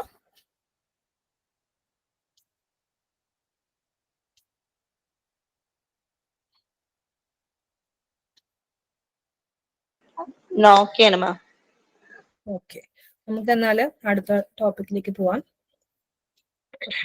നമ്മളിത് ഒന്നുകൂടെ ഡീറ്റെയിൽ ആയിട്ട് ഈ പറഞ്ഞ പോയിന്റ്സ് ഒക്കെ ഒന്നുകൂടെ നമ്മൾ നോക്കുക കേട്ടോ. അപ്പൊ കുറച്ചുകൂടി ക്ലാരിറ്റി വരും. കോഡ് ഓഫ് എത്തിക്സിൽ നമ്മൾ ഡീൽ ചെയ്യുന്നുണ്ട്, നമ്മളൊക്കെ പറഞ്ഞു. ഇനി code of ethics of the social work profession. നമ്മൾ എപ്പോഴും പറയും ഈ പ്രൊഫഷനിൽ നമുക്കൊരു എത്തിക്സ് വേണം എന്ന് പറയും. അതായത് നമ്മൾ പാലിക്കേണ്ട ചില കാര്യങ്ങൾ അല്ലെങ്കിൽ ഒക്കെ ഒരു എന്താ പറയാ, ഇന്റർ കണക്റ്റഡ് ആണ്. നമ്മൾ ഈ പറഞ്ഞ എല്ലാ കാര്യങ്ങളും പറയുന്ന ഒരേ കാര്യങ്ങളൊക്കെ തന്നെയാണ്. അപ്പോൾ നമ്മൾ ഡിസ്കസ് ചെയ്യുന്നത് NASWന്റെ കോഡ് ഓഫ് എത്തിക്സ് ആണ് ഫോർ സോഷ്യൽ വർക്ക് പ്രൊഫഷൻ. അതിന് ബേസിക്കലി 4 സെക്ഷൻസ് ആണുള്ളത്: preamble, purpose, ethical principles and ethical standards. നമ്മളിവിടെ കവർ ചെയ്യുന്ന എങ്ങനെയാ വെച്ചിട്ടുണ്ടെങ്കിൽ പ്രിയാമ്പിൾ എന്താണെന്ന് ജസ്റ്റ് നമ്മളൊന്ന് ഇൻട്രൊഡ്യൂസ് ചെയ്യുന്നു. പർപ്പസിൽ ഒരു 6 പർപ്പസ് ആണ് പറയുന്നത്, അത് ഡിസ്കസ് ചെയ്യും. ഇത് ജസ്റ്റ് മനസ്സിലാക്കി വെച്ചാൽ മതി. പിന്നെ എത്തിക്കൽ പ്രിൻസിപ്പിൾസ്, നമ്മൾ നേരത്തെ പറഞ്ഞ വാല്യൂസ് ഉണ്ടല്ലോ, ഓരോ വാല്യൂവിനും കൺസേൺഡ് ആയിട്ടുള്ള എത്തിക്കൽ പ്രിൻസിപ്പിൾ എന്താണെന്നുള്ളത് നമ്മൾ പറയും. പിന്നെ എത്തിക്കൽ സ്റ്റാൻഡേർഡ്സ് എന്ന് പറഞ്ഞിട്ട് ഒരു 6 എത്തിക്കൽ സ്റ്റാൻഡേർഡ്സ് ഉണ്ട്. അതായത് social workers ethical responsibilities to clients, colleagues, practice settings, professionals, പിന്നെ social work profession, broader society, ഇങ്ങനെയൊക്കെയാണ് കൊടുത്തിരിക്കുന്നത്. അതിൽ ഓരോന്നിലും സബ് ഡിവിഷൻസ് ഉണ്ട്. ഈ സബ് ഡിവിഷൻസിനൊക്കെ നിരത്തി പിടിച്ച് കുറെ എക്സ്പ്ലനേഷൻ കൊടുത്തിട്ടുണ്ട്. ഞാനത് അങ്ങനെ തന്നെ നിങ്ങളോട് പറയുന്നില്ല. ഞാൻ ഈ സ്ലൈഡിൽ ഇൻക്ലൂഡ് ചെയ്യുന്നില്ല, നിങ്ങൾക്ക് എക്സ്പ്ലെയിൻ ചെയ്ത് തരാം. പിന്നെ ഞാൻ ഡീറ്റെയിൽഡ് ആയിട്ടുള്ള നോട്ടും തരാം. ഇത് കുറെ സ്ലൈഡിൽ ഇങ്ങനെ വലിച്ചു വാരി കൊടുത്തിട്ട് കാര്യമില്ല. കുറെയൊക്കെ നിങ്ങൾക്കത് പേര് കേട്ടാൽ തന്നെ മനസ്സിലാവുന്ന അങ്ങനെയൊക്കെയുള്ള കാര്യങ്ങളൊക്കെ തന്നെയാണ്. ഞാൻ നല്ലപോലെ എക്സ്പ്ലെയിൻ ചെയ്ത് തരാം. നിങ്ങൾക്ക് ഡൗട്ട് ഉണ്ടെങ്കിൽ നിങ്ങൾ ചോദിച്ചാൽ മതി. നമ്മളിപ്പോൾ ഇത്ര എത്തുമെന്ന് എനിക്ക് തോന്നുന്നില്ല, നോക്കട്ടെ. അപ്പോൾ നമ്മൾ പറഞ്ഞു code of ethics of social work profession NASW 4 sections പറഞ്ഞു. Preamble, purpose, ethical principles, ethical standards. First one preamble ആമുഖം. ഇപ്പൊ ഈ കോഡ് ഓഫ് എത്തിക്സ് എന്താണെന്ന് ബേസിക് ആയിട്ട് പറയുന്നു. നമ്മൾ കഴിഞ്ഞ സ്ലൈഡിൽ പറഞ്ഞൊരു കാര്യമാണ് ഇപ്പൊ പറയുന്നത്. First primary mission of social work profession എന്താ? To enhance the human wellbeing and help meet basic human needs of all people with particular attention to the needs and empowerment of people who are vulnerable, oppressed and living in poverty. നമ്മൾ പറഞ്ഞു ആളുകളുടെ wellbeing കൂട്ടുക, അവരുടെ basic human നീഡ്സിനെ meet ചെയ്യാനായിട്ട് അവരെ help ചെയ്യുക. Particular attention ആർക്കൊക്കെ കൊടുക്കും? For the vulnerable, oppressed and people living in poverty. അവരുടെ നീഡ്സിനും എംപവർമെന്റിനും നമ്മൾ പെർട്ടിക്കുലർ അറ്റൻഷൻ അല്ലെങ്കിൽ കുറച്ചും കൂടി ഫോക്കസ് കൊടുക്കും. നമ്മൾ ആദ്യം പറഞ്ഞിരുന്നു. ക്ലയൻസ് എന്നുള്ളൊരു ടേമാണ് നമ്മൾ സോഷ്യൽ വർക്കിൽ നമ്മൾ അപ്രോച്ച് ചെയ്യുന്ന ആളുകളെ പറയാനായിട്ട് ഇൻക്ലൂസീവ്ലി എല്ലാവരെയും ഉദ്ദേശിച്ച് നമ്മൾ പറയുന്നത് ക്ലയന്റ് എന്നാണ്. അതിപ്പോൾ ഇൻഡിവിജ്വൽ ലെവലിൽ വരുന്ന ആളുകളാണെങ്കിലും ഫാമിലി ആണെങ്കിലും ഗ്രൂപ്പ് ആണെങ്കിലും ഓർഗനൈസേഷൻ ആണെങ്കിലും കമ്മ്യൂണിറ്റീസ് ആണെങ്കിലും എല്ലാവരെയും നമ്മൾ ക്ലയന്റ് എന്നാണ് അഡ്രസ് ചെയ്യുക. ഇനി സോഷ്യൽ വർക്ക് പ്രൊഫഷന്റെ മിഷൻ എന്ന് പറയുന്നത് നമ്മൾ നേരത്തെ പറഞ്ഞു ഒരു സെറ്റ് ഓഫ് കോർ വാല്യൂസ് ഉണ്ട്. ആ കോർ വാല്യൂസിനെ ബേസ് ചെയ്തിട്ടുള്ളതാണ് ഈ സോഷ്യൽ വർക്കിന്റെ മിഷൻ എന്ന് പറയുന്നത്. ഈ core values social workers through out അവരുടെ പ്രൊഫഷനിൽ കീപ്പ് ചെയ്യേണ്ട കാര്യങ്ങളാണ്. ഇതാണ് സോഷ്യൽ വർക്കിന്റെ യൂണീക്ക് ആയിട്ടുള്ള പർപ്പസിന്റെയും സോഷ്യൽ വർക്കിന്റെ പെർസ്പെക്റ്റീവ് എന്താണ് ഇതൊക്കെ ക്ലിയർ ചെയ്ത് പറയുന്ന ഒരു 6 കോർ വാല്യൂസ് ആണ് ഈ സോഷ്യൽ വർക്കിന്റെ 6 കോർ വാല്യൂസ്. നമ്മൾ നേരത്തെ ഡിസ്കസ് ചെയ്തു. Service, social justice, dignity and worth of the person, importance of human relationships, integrity, competence. അപ്പൊ പ്രിയാമ്പിളിലാണ് ഇത്രയും കാര്യങ്ങൾ പറയുന്നത്. പിന്നെ നമ്മൾ സെക്കൻഡ് പാർട്ട് നമ്മൾ പറഞ്ഞത് പർപ്പസ് ആണ്. പർപ്പസ് എന്ന് പറയുമ്പോൾ എന്തിനാണ് ഈ കോഡ് ഓഫ് എത്തിക്സ് എന്നുള്ളൊരു കേസാണ്. ഈ കോഡ് ഓഫ് എത്തിക്സിൽ നമ്മൾ നേരത്തെ പറഞ്ഞ ഇത് ഞാൻ ഉദ്ദേശിക്കുന്നുള്ള core values social work mission base ചെയ്തിരിക്കുന്നത് എന്ത് കോർ വാല്യൂസിലാണുള്ളത് പറയുന്നു. പിന്നെ കോഡ് എന്ത് ചെയ്യുന്നു? സമ്മറൈസ് ചെയ്യുന്നു. ബ്രോഡായിട്ടുള്ള എത്തിക്കൽ പ്രിൻസിപ്പിൾസ് ഉണ്ടല്ലോ, ഈ കോർ വാല്യൂ ആയിട്ട് ബന്ധപ്പെട്ട് വരുന്ന എത്തിക്കൽ പ്രിൻസിപ്പിൾസിനെ ഇവിടെ സമ്മറൈസ് ചെയ്ത് പറയുന്നു. ഒരു എത്തിക്കൽ സ്റ്റാൻഡേർഡ്സ് ഒക്കെ സെറ്റ് ചെയ്യുന്നു. ഈ ഒരു സോഷ്യൽ വർക്ക് പ്രാക്ടീസ് ചെയ്യുന്ന സോഷ്യൽ വർക്കേഴ്സിന് ഒരു ഗൈഡായിട്ട് ആക്ട് ചെയ്യാനായിട്ട് ചില എത്തിക്കൽ സ്റ്റാൻഡേർഡ്സ് ഒക്കെ സെറ്റ് ചെയ്തിട്ടുണ്ട്. ഇന്ന സിറ്റുവേഷൻ വരുമ്പോൾ ഇന്ന രീതിയിലൊക്കെ പെരുമാറണം, അല്ലെങ്കിൽ ഇന്ന കാര്യങ്ങൾ ഫോളോ ചെയ്യണം. അങ്ങനെ നമുക്കൊരു ഗൈഡാണ്. ഓക്കെ, ഈ ഒരു പെർസ്പെക്റ്റീവ്, ഈ ഒരു സിറ്റുവേഷൻ വന്നു, എങ്ങനെ നമുക്ക് വർക്ക് ചെയ്യണം നമുക്ക് അറിയില്ല. ഒരു ഡിലെമ വരുമ്പോൾ നമ്മൾ എന്ത് ചെയ്യുന്നു? ഈ ഒരു കോഡ് ഓഫ് എത്തിക്സ് എടുത്തിട്ട് അത് റെഫർ ചെയ്യുന്നു. അതാണ് ഉദ്ദേശിക്കുന്നത്. പിന്നെ the code is design to help social workers identify relevant considerations when professional obligations, conflict or ethical uncertainties arise. ചിലപ്പോ നമ്മളുടെ ഈ ഒരു പ്രൊഫഷണലി നമ്മൾ ഒരു പെർട്ടിക്കുലർ സിറ്റുവേഷനിൽ ഇങ്ങനെ ബിഹേവ് ചെയ്യണം എന്നായിരിക്കാം. പക്ഷെ എത്തിക്കലി ഇതും നമ്മളൊരു കോൺഫ്ലിക്റ്റ് വരികയാണ്. അപ്പൊ അങ്ങനെയുള്ള കൺഫ്യൂഷൻസ് വരുന്ന സമയത്തും ഈ ഒരു കോഡ് ഓഫ് എത്തിക്സിൽ നമുക്ക് റെലവെന്റ് ആയിട്ടുള്ള കൺസിഡറേഷൻസ് ഒക്കെ കണ്ടുപിടിക്കാൻ പറ്റും എന്നുള്ളതാണ്. അത് നമുക്ക് എല്ലാ ആ ഒരു കോഡ് ചിലപ്പോൾ ഫോളോ ചെയ്യാൻ പറ്റിയെന്ന് വരില്ല. നമ്മൾ നേരത്തെ പറഞ്ഞു കോൺഫ്ലിക്റ്റുകൾ ഉണ്ടായി എന്ത് ചെയ്യണം? മാക്സിമം ഹാം കുറഞ്ഞ മിനിമം ഹാം ഉള്ള രീതിയിൽ ആ ഒരു കേസിനെ അഡ്രസ് ചെയ്യണം എന്ന് പറഞ്ഞു. അത് ഞാൻ ഉദ്ദേശിക്കുന്നത്. നമുക്ക് കോൺഫ്ലിക്റ്റ് വരികയാണ്, നമ്മൾ എന്ത് ചെയ്യണം എന്നുള്ള കാര്യത്തിൽ കോൺഫ്ലിക്റ്റ് വരുന്നു, അല്ലെങ്കിൽ എത്തിക്കൽ അൺസർട്ടനിറ്റീസ് വരുന്നു. അപ്പോഴൊക്കെ നമുക്കൊരു ഗൈഡായിട്ട് ആക്ട് ചെയ്യുന്നത് എന്താണ്? കോഡ് ഓഫ് എത്തിക്സ് ആണ്. പിന്നെ ജനറൽ പബ്ലിക്കിനും ഈ ഒരു സോഷ്യൽ വർക്ക് പ്രൊഫഷൻ അക്കൗണ്ടബിൾ ആണ് എന്ന് കാണിക്കാൻ വേണ്ടിയിട്ടാണ് ഈ എത്തിക്കൽ സ്റ്റാൻഡേർഡ്സ് നമ്മൾ സെറ്റ് ചെയ്യുന്നത്. ഇപ്പോൾ ഈ സോഷ്യൽ വർക്ക് പ്രൊഫഷൻ എന്താണെന്ന് അറിയാത്ത ആളുകളെ സംബന്ധിച്ച് നമ്മൾ എങ്ങനെയൊക്കെയാണ് പ്രവർത്തിക്കേണ്ടത്, അല്ലെങ്കിൽ ഇന്ന കോഡ് ഓഫ് എത്തിക്സ് ഫോളോ ചെയ്തിട്ടാണ് സോഷ്യൽ വർക്ക് ചെയ്യുന്നതെന്ന് പറയുമ്പോൾ ഈ ഒരു പ്രൊഫഷന് കുറച്ചുകൂടി അക്കൗണ്ടബിലിറ്റി ഉണ്ട്, അല്ലെങ്കിൽ ഒരു പ്രൊഫഷണൽ സ്റ്റാറ്റസ് വരുന്നുണ്ട്. അതൊക്കെയാണ് ഉദ്ദേശിക്കുന്നത്. പിന്നെ ഈ ഒരു കോഡ് പ്രാക്ടീഷണേഴ്സ്, അതായത് പുതിയതായിട്ട് ഈ ഒരു ഫീൽഡിലോട്ട് വരുന്ന ആളുകൾക്ക് ദ കോഡ് സോഷ്യലൈസസ് ദ പ്രാക്ടീഷണേഴ്സ് എന്നാണ് പറയുന്നത്. അതായത് പുതിയതായിട്ട് വരുന്ന പ്രാക്ടീഷണേഴ്സിന് ഈ ഒരു സോഷ്യൽ വർക്കിന്റെ മിഷൻ എന്താണ്, വാല്യൂസ് എന്താണ്, എത്തിക്കൽ പ്രിൻസിപ്പിൾസ് എന്താണ്, എത്തിക്കൽ സ്റ്റാൻഡേർഡ്സ് എന്താണ്, ഇതൊക്കെ ഒരു ക്ലാരിറ്റി കൊടുക്കുക എന്നുള്ളതാണ് ഉദ്ദേശിക്കുന്നത്. പിന്നെ code articulates standards that the social work professional itself can use to assess whether the social workers have engaged in unethical conduct. നമുക്ക് തന്നെ ഒരു സെൽഫ് ഇവാലുവേഷൻ ചെയ്യാന്നുള്ളതാണ്. ഒന്ന് മ്യൂട്ട് ചെയ്യാവോ? എക്സ്ക്യൂസ് മീ, മൈക്ക് ഓൺ ആണ്, ഒന്ന് മ്യൂട്ട് ചെയ്യോ? ഓക്കെ. അപ്പോൾ നമ്മൾ ഡീൽ ചെയ്തത് ഒരു അൺഎത്തിക്കലി ആണോ? ഇപ്പൊ ഒരു ക്ലയന്റ് വന്നു, നമ്മൾ ഒരു പ്രൊഫഷണൽ റിലേഷൻഷിപ്പ് ഒക്കെ ചെയ്തു, സ്റ്റാർട്ട് ചെയ്തു, ക്ലയന്റുമായിട്ട് നമ്മൾ എൻഗേജ് ചെയ്ത് ആളുടെ പ്രശ്നങ്ങളൊക്കെ നമ്മൾ സോൾവ് ചെയ്ത് ടെർമിനേറ്റ് ചെയ്ത് പോയി. പക്ഷെ നമുക്ക് ആ ഒരു നമ്മൾ ചെയ്തതിൽ എന്തെങ്കിലും അൺഎത്തിക്കൽ ആയിട്ടുള്ള എന്തെങ്കിലും ഒരു ആക്ട് ഉണ്ടോ എന്നൊക്കെ നമുക്ക് നമ്മളുടെ ഒരു ഗൈഡ് ആണല്ലോ ഇത്. അപ്പൊ നമുക്ക് തന്നെ ഒന്ന് അസസ് ചെയ്യാൻ വേണ്ടിയിട്ട് ഈ കോഡ് ഓഫ് എത്തിക്സ് ഉപയോഗിച്ചിട്ട് നമുക്ക് ചെക്ക് ചെയ്യാന്നുള്ളതാണ്. NASW അതിൻ്റെതായ ഫോർമൽ പ്രൊസീജിയേഴ്സ് ഉണ്ട്. അതായത് ഈ എത്തിക്സിന് എഗെയിൻസ്റ്റ് ആയിട്ട് വർക്ക് ചെയ്ത ആൾക്കാർക്കെതിരെ നടപടി എടുക്കാനായിട്ടുള്ള ഫോർമൽ പ്രൊസീജിയേഴ്സ് NASW ഉണ്ട്. ഈ ഒരു കോഡ് ഇതിനോട് നമ്മൾ ഈ കോഡിനെ അംഗീകരിക്കുമ്പോൾ സോഷ്യൽ വർക്കേഴ്സിന് അത് ഇംപ്ലിമെന്റ് ചെയ്യാനായിട്ട് കോപ്പറേറ്റ് ചെയ്യുക എന്നുള്ളൊരു കാര്യമുണ്ട്. പിന്നെ ഈ ഒരു NASW അഡ്ജുഡിക്കേഷനിൽ അതിന്റെ ഒരു പ്രൊസീഡിങ്സിൽ പാർട്ടിസിപ്പേറ്റ് ചെയ്യുക. പിന്നെ ഇവർ എടുക്കുന്ന ഡിസിപ്ലിനറി റൂളിങ്സ് അതിനോട് എന്താ പറയാ അംഗീകരിക്കുക. അങ്ങനെയുള്ള കാര്യങ്ങളൊക്കെ ഈ ഒരു കോഡ് ഓഫ് എത്തിക്സിന്റെ ഒരു പർപ്പസ് ആണ്. അപ്പൊ പർപ്പസ് എന്ന് ഉദ്ദേശിക്കുന്നത് ഇത്രയേ ഉള്ളൂ. അതായത് സോഷ്യൽ വർക്കിന്റെ മിഷൻ അത് ബേസ് ചെയ്തിട്ടുള്ള കോർ വാല്യൂസ് എന്താണെന്നുള്ളതെന്ന് പറയണു. പിന്നെ എത്തിക്കൽ പ്രിൻസിപ്പിൾസ്, ഈ ഒരു വാല്യൂസിനെ ബേസ് ചെയ്തിട്ടുള്ള എത്തിക്കൽ പ്രിൻസിപ്പിൾസിനെ സമ്മറൈസ് ചെയ്ത് പറഞ്ഞിരിക്കുന്നു. പിന്നെ റെലവെന്റ് കൺസിഡറേഷൻ നമുക്ക് ചെയ്യാം. അതായത് നമുക്കൊരു കോൺഫ്ലിക്റ്റ് വരികയാണ് ഒരു പെർട്ടിക്കുലർ കേസിൽ എങ്ങനെ അത് ഹാൻഡിൽ ചെയ്യണം, രണ്ട് പ്രൊഫഷണൽ ഒബ്ലിഗേഷൻ തമ്മിൽ കോൺഫ്ലിക്റ്റ് വരുന്നുണ്ടെങ്കിൽ, രണ്ട് എത്തിക്കൽ ഒരു റെസ്പോൺസിബിലിറ്റി ഒരു കോൺഫ്ലിക്റ്റ് വരുമ്പോൾ എന്ത് ചെയ്യണം എന്ന് നമുക്ക് ഒരു ഗൈഡായിട്ട് വരുന്ന ഒരു കാര്യമാണ്. പിന്നെ ജനറൽ പബ്ലിക്കിന് ഇതൊരു അക്കൗണ്ടബിൾ പ്രൊഫഷൻ ആണ്, അല്ലെങ്കിൽ ഇന്ന ഒരു സ്റ്റാൻഡേർഡിലാണ് ഇത് വർക്ക് ചെയ്യുന്നത് എന്നുള്ളൊരു റിയലൈസേഷന് വേണ്ടിയിട്ട് കോഡ് ഹെൽപ്ഫുൾ ആണ്. പിന്നെ പുതിയതായിട്ട് ഈ ഒരു ഫീൽഡിലേക്ക് കടക്കുന്ന പ്രാക്ടീഷണേഴ്സിനെ സംബന്ധിച്ച് സോഷ്യൽ വർക്കിന്റെ പ്രൊഫഷൻ, വാല്യൂസ്, എത്തിക്കൽ പ്രിൻസിപ്പിൾസ്, എത്തിക്കൽ സ്റ്റാൻഡേർഡ്സ് ഒക്കെ കുറച്ചുകൂടെ മനസ്സിലാവാനും കുറച്ചുകൂടെ ഒരു ഈസി പ്രോസസ് ആവാൻ, ഒരു ഫ്രഷർ എന്നുള്ള രീതിയിൽ നിന്നൊരു എക്സ്പീരിയൻസ്ഡ് ആയ ഒരു പ്രൊഫഷനിലേക്ക് മാറാനായിട്ട് അവർ വളരെയധികം ഹെൽപ്പ് ചെയ്യുന്നൊരു കോഡ് ഓഫ് എത്തിക്സ് വളരെയധികം ഹെൽപ്പ് ചെയ്യുന്നുള്ളൊരു സംഭവം.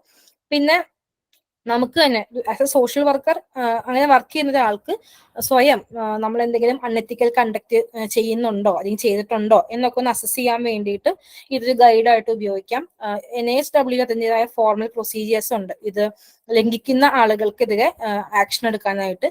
അതിന് നമ്മൾ ഈ സോഷ്യൽ വർക്കേഴ്സ് അതിനെ കോപ്പറേറ്റ് ചെയ്യണം, ആ ഒരു പ്രൊസീഡിങ്സിൽ പാർട്ടിസിപ്പേറ്റ് ചെയ്യണം, അവരെടുക്കുന്ന ഡിസിപ്ലിനറി ആക്ഷൻസുമായിട്ട് ഓക്കെ ആവണം എന്നൊക്കെയുള്ളതാണ് ഇതിൻ്റെ ഒരു പർപ്പസ് എന്ന് ഉദ്ദേശിക്കുന്നത്.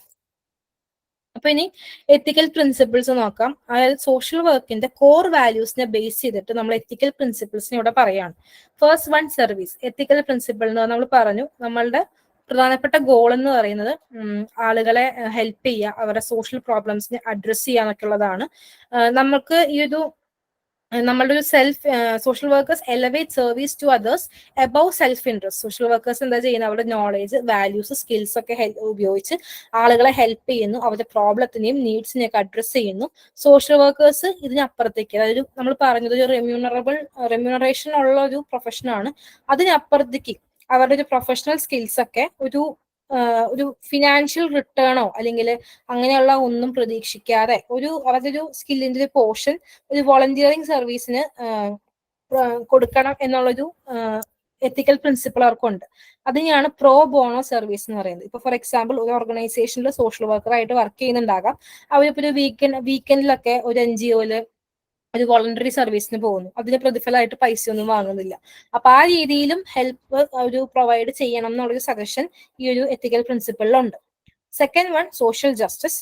എത്തിക്കൽ പ്രിൻസിപ്പിൾ എന്താ ഉദ്ദേശിക്കുന്നത്, സോഷ്യൽ ഇൻജസ്റ്റിസ് ഉണ്ടാകുമ്പോൾ അതിനെ ചലഞ്ച് ചെയ്യുക, സോഷ്യൽ ചേഞ്ച് കൊണ്ടുവരാനായിട്ട് ശ്രമിക്കുക, വൾണറബിൾ ഒപ്രസ്ഡ് ആയിട്ടുള്ള ഇൻഡിവിജ്വൽസിന്, പിന്നെ ഗ്രൂപ്പ്സ് ഓഫ് പീപ്പിൾ അവർക്കൊക്കെ വേണ്ടി സംസാരിക്കുക, അല്ലെങ്കിൽ അവർക്ക് വേണ്ടി അവരെ റെപ്രസെന്റ് ചെയ്യുക. ഈ ഒരു സോഷ്യൽ വർക്കേഴ്സിന്റെ സോഷ്യൽ ചേഞ്ച് എഫേർട്സ് എന്തിന്റെയൊക്കെ പ്രശ്നങ്ങളിലാണ് വരിക, അതായത് പോവേർട്ടി ആയിക്കോട്ടെ, അൺഎംപ്ലോയ്മെന്റ് ആയിക്കോട്ടെ, ഡിസ്ക്രിമിനേഷൻ ആയിക്കോട്ടെ, എന്ത് രീതിയിലുള്ള സോഷ്യൽ ഇൻജസ്റ്റിസ് ആയാലും അവിടെയൊക്കെ ഈ ഒരു social change efforts social workers കൊണ്ടുവരണം എന്നാണ് പറയുന്നത്. ഈ ആക്ടിവിറ്റീസ് ഒക്കെ ഉദ്ദേശിക്കുന്നത് എന്താ, ആ ഒരു പർട്ടിക്കുലർ പ്രശ്നം അല്ലെങ്കിൽ അവരുടെ ഒരു കൾച്ചറൽ എത്നിക് ഡൈവേഴ്സിറ്റി ഇതിന്റെയൊക്കെ ഒരു സെൻസിറ്റിവിറ്റി പ്രൊമോട്ട് ചെയ്യുക, അല്ലെങ്കിൽ അവർക്ക് ഇമ്പോർട്ടൻസ് കൊണ്ടുവരിക എന്നൊക്കെ ഉള്ളതാണ് ഉദ്ദേശിക്കുന്നത്. സോഷ്യൽ വർക്കേഴ്സ് കൃത്യമായ ഓരോ ആളുകൾക്കും ആവശ്യമായിട്ടുള്ള ഇൻഫർമേഷൻ ആയിക്കോട്ടെ, സേവനങ്ങളായിക്കോട്ടെ, റിസോഴ്സസ് ആയിക്കോട്ടെ, അല്ലെങ്കിൽ ഇക്വാളിറ്റി ഓഫ് ഓപ്പർച്യൂണിറ്റി ആയിക്കോട്ടെ, സമൂഹത്തിൽ അവരുടെ തീരുമാനങ്ങൾ എടുക്കാനായിട്ട് അവർക്കൊരു മീനിങ് ഫുൾ പാർട്ടിസിപ്പേഷൻ ആയിക്കോട്ടെ, ഇതെല്ലാം എൻഷുർ ചെയ്യാന്നുള്ളതാണ് ഈ സോഷ്യൽ ജസ്റ്റിസ് കൊണ്ട് ഉദ്ദേശിക്കുന്നത്. പിന്നെ dignity and worth of the person. നമ്മൾ പറഞ്ഞു ഓരോ വ്യക്തിയെയും നമ്മളൊരു കെയറിങ് ആൻഡ് റെസ്പെക്ട്ഫുൾ രീതിയിൽ വേണം അവരോട് ബിഹേവ് ചെയ്യാനായിട്ട്. അവരുടെ ഓരോ വ്യക്തിക്കും ഇൻഡിവിജ്വൽ ഡിഫറൻസസ് ഉണ്ടാകും, കൾച്ചറൽ എത്നിക് ഡൈവേഴ്സിറ്റി ഉണ്ടാവും, അതിനൊക്കെ മനസ്സിലാക്കുക. സോഷ്യലി റെസ്പോൺസിബിൾ സെൽഫ് ഡിറ്റർമിനേഷനെ പ്രൊമോട്ട് ചെയ്യുക. നമ്മൾ പറഞ്ഞു അവരാണ് അവരുടെ തീരുമാനങ്ങൾ എടുക്കേണ്ടത്. സോഷ്യലി റെസ്പോൺസിബിൾ ആയിട്ടുള്ള രീതിയിൽ സോഷ്യൽ വർക്കേഴ്സ് ഈ ഒരു ക്ലയന്റിന്റെ capacity and opportunity to change അതിനെ ഇംപ്രൂവ് ചെയ്യുക, അവരുടെ നീഡ്സിനെ അഡ്രസ് ചെയ്യുക. പിന്നെ സോഷ്യൽ വർക്കേഴ്സിന് ഒരു ഡുവൽ റെസ്പോൺസിബിലിറ്റി ഉണ്ട്. അതായത് ക്ലയന്റിന്റെ ഇൻട്രസ്റ്റുകളെയും നമ്മൾ മാനിക്കണം. അത് സൊസൈറ്റിക്ക് ഒരു പ്രശ്നം ഉണ്ടാകരുത്, സൊസൈറ്റിയുടെ ഇൻട്രസ്റ്റുകൾക്കും അത് കമ്പാറ്റബിൾ ആയിരിക്കണം എന്നുള്ള രീതിയിൽ ഈ ഒരു വാല്യൂസ്, എത്തിക്കൽ പ്രിൻസിപ്പിൾസ്, എത്തിക്കൽ സ്റ്റാൻഡേർഡ്സ്, ഇതിനോടൊക്കെ ഇതെല്ലാം ബേസ് ചെയ്ത് ഒരു കൺസിസ്റ്റന്റ് ആയിട്ടുള്ളൊരു വർക്ക് ആയിരിക്കണം സോഷ്യൽ വർക്കേഴ്സ് ചെയ്യുന്നത് എന്നുള്ളതാണ്. പിന്നെ ഇമ്പോർട്ടൻസ് ഓഫ് ഹ്യൂമൻ റിലേഷൻഷിപ്സിന്റെ എത്തിക്കൽ പ്രിൻസിപ്പിൾ എന്ന് പറഞ്ഞിട്ടുണ്ടെങ്കിൽ ഇത് ഹ്യൂമൻ റിലേഷൻഷിപ്പിനെ വാല്യൂ ചെയ്യുക എന്നുള്ളതാണ്. ഈ റിലേഷൻഷിപ്പ് വഴിയാണ് ആ ഒരു ക്ലയന്റിന്റെ ഒരു മാറ്റം ഉണ്ടാകുക എന്നുള്ളത്, അത് മനസ്സിലാക്കുക. അപ്പൊ അത്രയും വാല്യൂബിൾ ആയിട്ട് വേണം നമ്മൾ ആ ഒരു റിലേഷൻഷിപ്പിനെ കൊണ്ടുപോകാനായിട്ട്. നമ്മളിവിടെ ഈ ഒരു ക്ലയന്റിന്റെ പാർട്ട്ണറായിട്ട് മാറുകയാണ്. അയാളുടെ ഒരു ഹെൽപ്പിംഗ് പ്രോസസ്സിൽ അയാളെ ഹെൽപ്പ് ചെയ്യുന്ന ഒരു പാർട്ട്ണറായിട്ടാണ് ഈ സോഷ്യൽ വർക്കർ മാറുന്നത്. സോഷ്യൽ വർക്കർ എന്തൊക്കെയാ ചെയ്യുന്നത്? ഈ ഒരു റിലേഷൻഷിപ്പിനെ സ്ട്രെങ്തൻ ചെയ്യണം ഒരു പർപ്പസ്ഫുൾ രീതിയിൽ. അതങ്ങനെ വേണം അവരുടെ ഒരു വെൽബീയിങ്ങിനെ പ്രൊമോട്ട് ചെയ്യുക, റീസ്റ്റോർ ചെയ്യുക, മെയിൻറ്റെയിൻ ചെയ്യുക, എൻഹാൻസ് ചെയ്യുക ഒക്കെ ചെയ്യുന്നത് ആ ഒരു റിലേഷൻഷിപ്പിനെ സ്ട്രെങ്തൻ ചെയ്തുകൊണ്ടാണ്. അത് ഇൻഡിവിജ്വൽസിന്റെ ആയിക്കോട്ടെ, ഫാമിലീസിന്റെ ആയിക്കോട്ടെ, സോഷ്യൽ ഗ്രൂപ്പ്സിന്റെ ആയിക്കോട്ടെ, ഓർഗനൈസേഷൻസിന്റെ ആയിക്കോട്ടെ, കമ്മ്യൂണിറ്റീസിന്റെ ആയിക്കോട്ടെ, എല്ലാം തന്നെ ഈ റിലേഷൻഷിപ്പിനെ സ്ട്രെങ്തൻ ചെയ്ത് വേണം നമ്മൾ ഇംപ്രൂവ് ചെയ്യാനായിട്ട്. പിന്നെ ഇന്റഗ്രിറ്റിയുടെ എത്തിക്കൽ പ്രിൻസിപ്പിൾ നമ്മൾ പറഞ്ഞു, ട്രസ്റ്റ് വർത്തി മാനറിൽ വേണം നമ്മൾ ബിഹേവ് ചെയ്യാനായിട്ട്. കണ്ടിന്യൂലി ആ ഒരു പ്രൊഫഷണൽ റിലേഷൻഷിപ്പ് മെയിൻറ്റെയിൻ ചെയ്യുന്ന ഫുൾ ടൈമിൽ നമ്മൾ കണ്ടിന്യൂസ്ലി നമ്മളെ പ്രൊഫഷന്റെ മിഷൻ എന്താണ്, വാല്യൂസ് എന്താണ്, എത്തിക്കൽ പ്രിൻസിപ്പിൾസ് എന്താണ്, എത്തിക്കൽ സ്റ്റാൻഡേർഡ്സ് എന്താണ്, എങ്ങനെ നമ്മളിത് പ്രാക്ടീസ് ചെയ്യണം, അത് ആ ഒരു സംഭവങ്ങളൊക്കെ വെച്ചിട്ട് നമ്മൾ എങ്ങനെ പ്രാക്ടീസ് ചെയ്യണം, ഇതിനെക്കുറിച്ച് കണ്ടിന്യൂസ്ലി അവെയർ ആയിരിക്കണം. മാക്സിമം നമ്മൾ ആ ഒരു ക്ലയന്റിനോട് ഓണസ്റ്റ്ലി ആൻഡ് റെസ്പോൺസിബിളി വേണം പെരുമാറാനായിട്ട്. എത്തിക്കൽ പ്രാക്ടീസസിനെ നമ്മളെ ഓർഗനൈസേഷനിൽ പ്രൊമോട്ട് ചെയ്യാൻ പാടുള്ളൂ എന്നുള്ളതൊക്കെയാണ് ഇന്റഗ്രിറ്റി കൊണ്ട് ഉദ്ദേശിക്കുന്നത്. കോമ്പീറ്റൻസ് നമ്മൾ പറഞ്ഞു, നമ്മളുടെ ഏരിയാസ് ഓഫ് കോമ്പീറ്റൻസിലാണ് നമ്മൾ വർക്ക് ചെയ്യുക. പിന്നെ നമുക്ക് പ്രൊഫഷണൽ എക്സ്പെർട്ടൈസ് ഇല്ലാത്ത ഏരിയാസിൽ അത് ഡെവലപ്പ് ചെയ്യണം, ഉള്ളത് എൻഹാൻസ് ചെയ്യണം. പിന്നെ social workers continually try to increase the professional knowledge and skills and to apply them in practice. നമ്മൾ പറഞ്ഞു കണ്ടിന്യൂസ്ലി ഇംപ്രൂവ് ചെയ്യാനായിട്ട് നമ്മൾ ശ്രമിക്കണം, നമ്മുടെ പ്രൊഫഷണൽ നോളജ് ആയിക്കോട്ടെ, സ്കിൽസ് ആയിക്കോട്ടെ. പിന്നെ ഈ ഒരു പ്രൊഫഷന്റെ ഒരു നോളേജ് ബേസിലേക്ക് കോൺട്രിബ്യൂട്ട് ചെയ്യാൻ ആ രീതിയിൽ നമ്മൾ ട്രൈ ചെയ്യണം. ഇത് റിസർച്ച് ലെവലിലായിക്കോട്ടെ, സ്റ്റഡീസ് ആയിക്കോട്ടെ, അങ്ങനെയൊക്കെ ഈ ഒരു പ്രൊഫഷന്റെ നോളേജ് ബേസ് ഇംപ്രൂവ് ചെയ്യാനായിട്ട് നമ്മളെ കൊണ്ട് പറ്റാവുന്ന പോലെ കോൺട്രിബ്യൂട്ട് ചെയ്യാനായിട്ട് പറ്റണം. എത്തിക്കൽ സ്റ്റാൻഡേർഡ്സ് നമുക്ക് നെക്സ്റ്റ് ക്ലാസ്സിൽ എടുക്കാം. അപ്പോൾ ഇത് ക്ലിയർ ആണോ?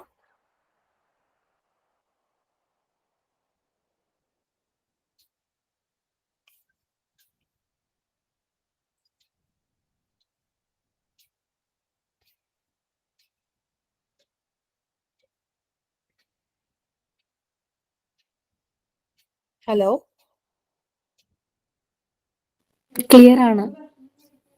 ഓക്കെ. അപ്പൊ നമ്മള് ഇന്ന് ഡിസ്കസ് ചെയ്ത് എന്തൊക്കെയാന്ന് നമുക്കൊന്ന് സമ്മറൈസ് ചെയ്യാം. മാം, അതിന് മുമ്പായിട്ട് ഒരു കാര്യം കൂടി ചോദിച്ചോട്ടെ. ചോദിച്ചു. നമ്മുടെ ഈ നെറ്റ് JRFന്റെ ടെക്സ്റ്റിലൊക്കെ ഉണ്ടല്ലോ, ഇപ്പൊ വാല്യൂസ് ഒക്കെ പല പല ആൾക്കാരുടെ കൊടുത്തിട്ടുണ്ട്.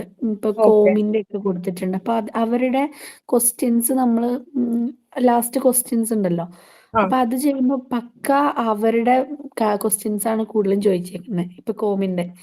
അപ്പൊ നമ്മൾ ഈ ക്വസ്റ്റ്യൻസ് എങ്ങനെ പ്രാക്ടീസ് ചെയ്യുക? ഇപ്പൊ പല സ്ഥലത്തും നോക്കുമ്പോ, പല റിസോഴ്സ് നോക്കുമ്പോ പല പല ടൈപ്പാ കാണുന്നത്. ഓക്കെ, ഞാനിപ്പോ ഇതിന്റെ ക്വസ്റ്റ്യൻ പേപ്പേഴ്സ് നോക്കിയപ്പോ കുറെയൊക്കെ ഈ വാല്യൂസ് ഒക്കെ തന്നെയാണ് ചോദിച്ചിട്ടുള്ളത്. ബേസിക്കലി ഇത് തന്നെയാണ് ഫണ്ടമെന്റൽ ആയിട്ടുള്ള കാര്യങ്ങൾ.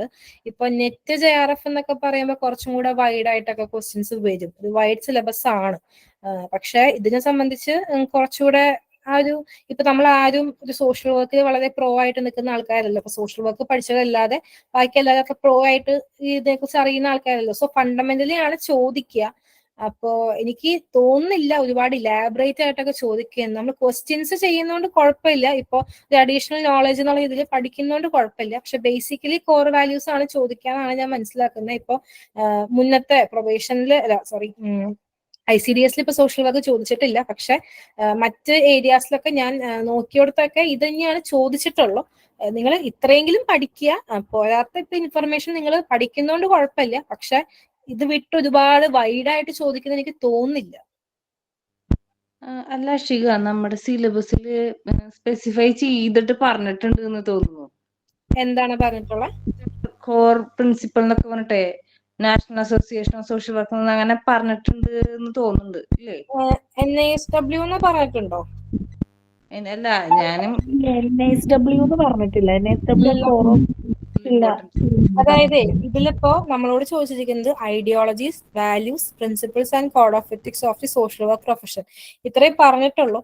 നമുക്കിപ്പോ അത് ചോദിക്കില്ല എന്ന് നമുക്ക് ഉറപ്പിക്കാനൊന്നും പറ്റില്ല. പക്ഷെ നമ്മളിപ്പോ ഇതില് സോഷ്യൽ വർക്ക് എന്ന് പറയുന്നത് ഒരു മീഡിയം ലെവൽ നോളജുമായിട്ടാണ് നമ്മളിപ്പോ എക്സാമിന് പോകുന്നത്. ഇപ്പൊ ഹോം സയൻസ് പഠിക്കുന്നവർക്കും സൈക്കോളജി, സോഷ്യോളജി അവർക്കൊക്കെ അത്രയും ഇൻഡെപ്തിൽ സോഷ്യൽ വർക്കിനെ കുറിച്ച് അറിയണം എന്നില്ല.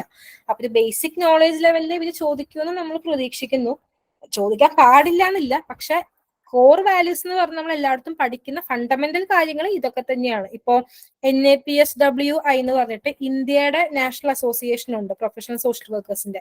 അവരുടെ ഈ കോഡ് ഓഫ് എത്തിക്സ് എന്ന് പറയുന്നത് കുറച്ചും കൂടി ഇലാബറേറ്റ് ആണ്. പക്ഷെ ചോദിച്ചിടത്തൊക്കെ ഇപ്പൊ PSC എക്സാമിന് ചോദിച്ചേക്കുന്നതൊക്കെ ഈ NASWന്റെ മാത്രമാണ് ഈ കോഡ് ഓഫ് എത്തിക്സ് ചോദിച്ചിട്ടുള്ളൂ.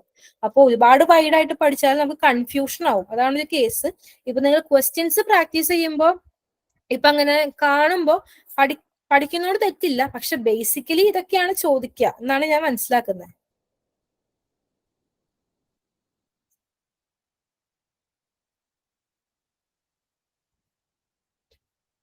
ക്ലിയർ ആയോ? ക്ലിയർ ആയി. ഓക്കെ, അപ്പൊ ഞാൻ പറയുകയാണെങ്കിൽ ഇത് പഠിക്കുക. പിന്നെ നെറ്റിന്റെയും JRFന്റെയും അത്രയും വാസ്റ്റ് ആയിട്ട് നമുക്ക് ചോദിക്കാൻ ചാൻസ് ഇല്ല എന്നുള്ളൊരു കേസുണ്ട്. ക്വസ്റ്റ്യൻസ് ചെയ്തോ കുഴപ്പമില്ല, പക്ഷെ അത് അറിയില്ല എന്ന് പറഞ്ഞ് നമ്മൾ ഇത്രയും വറീഡ് ആവണ്ട. എന്റെ ഒരു കൺക്ലൂഷനിൽ അത്രയും ചോദിക്കില്ല എന്ന് തന്നെയാണ് എനിക്കും തോന്നുന്നത്. നമുക്കിപ്പോ ഉറപ്പെന്ന് പറയാൻ പറ്റില്ല.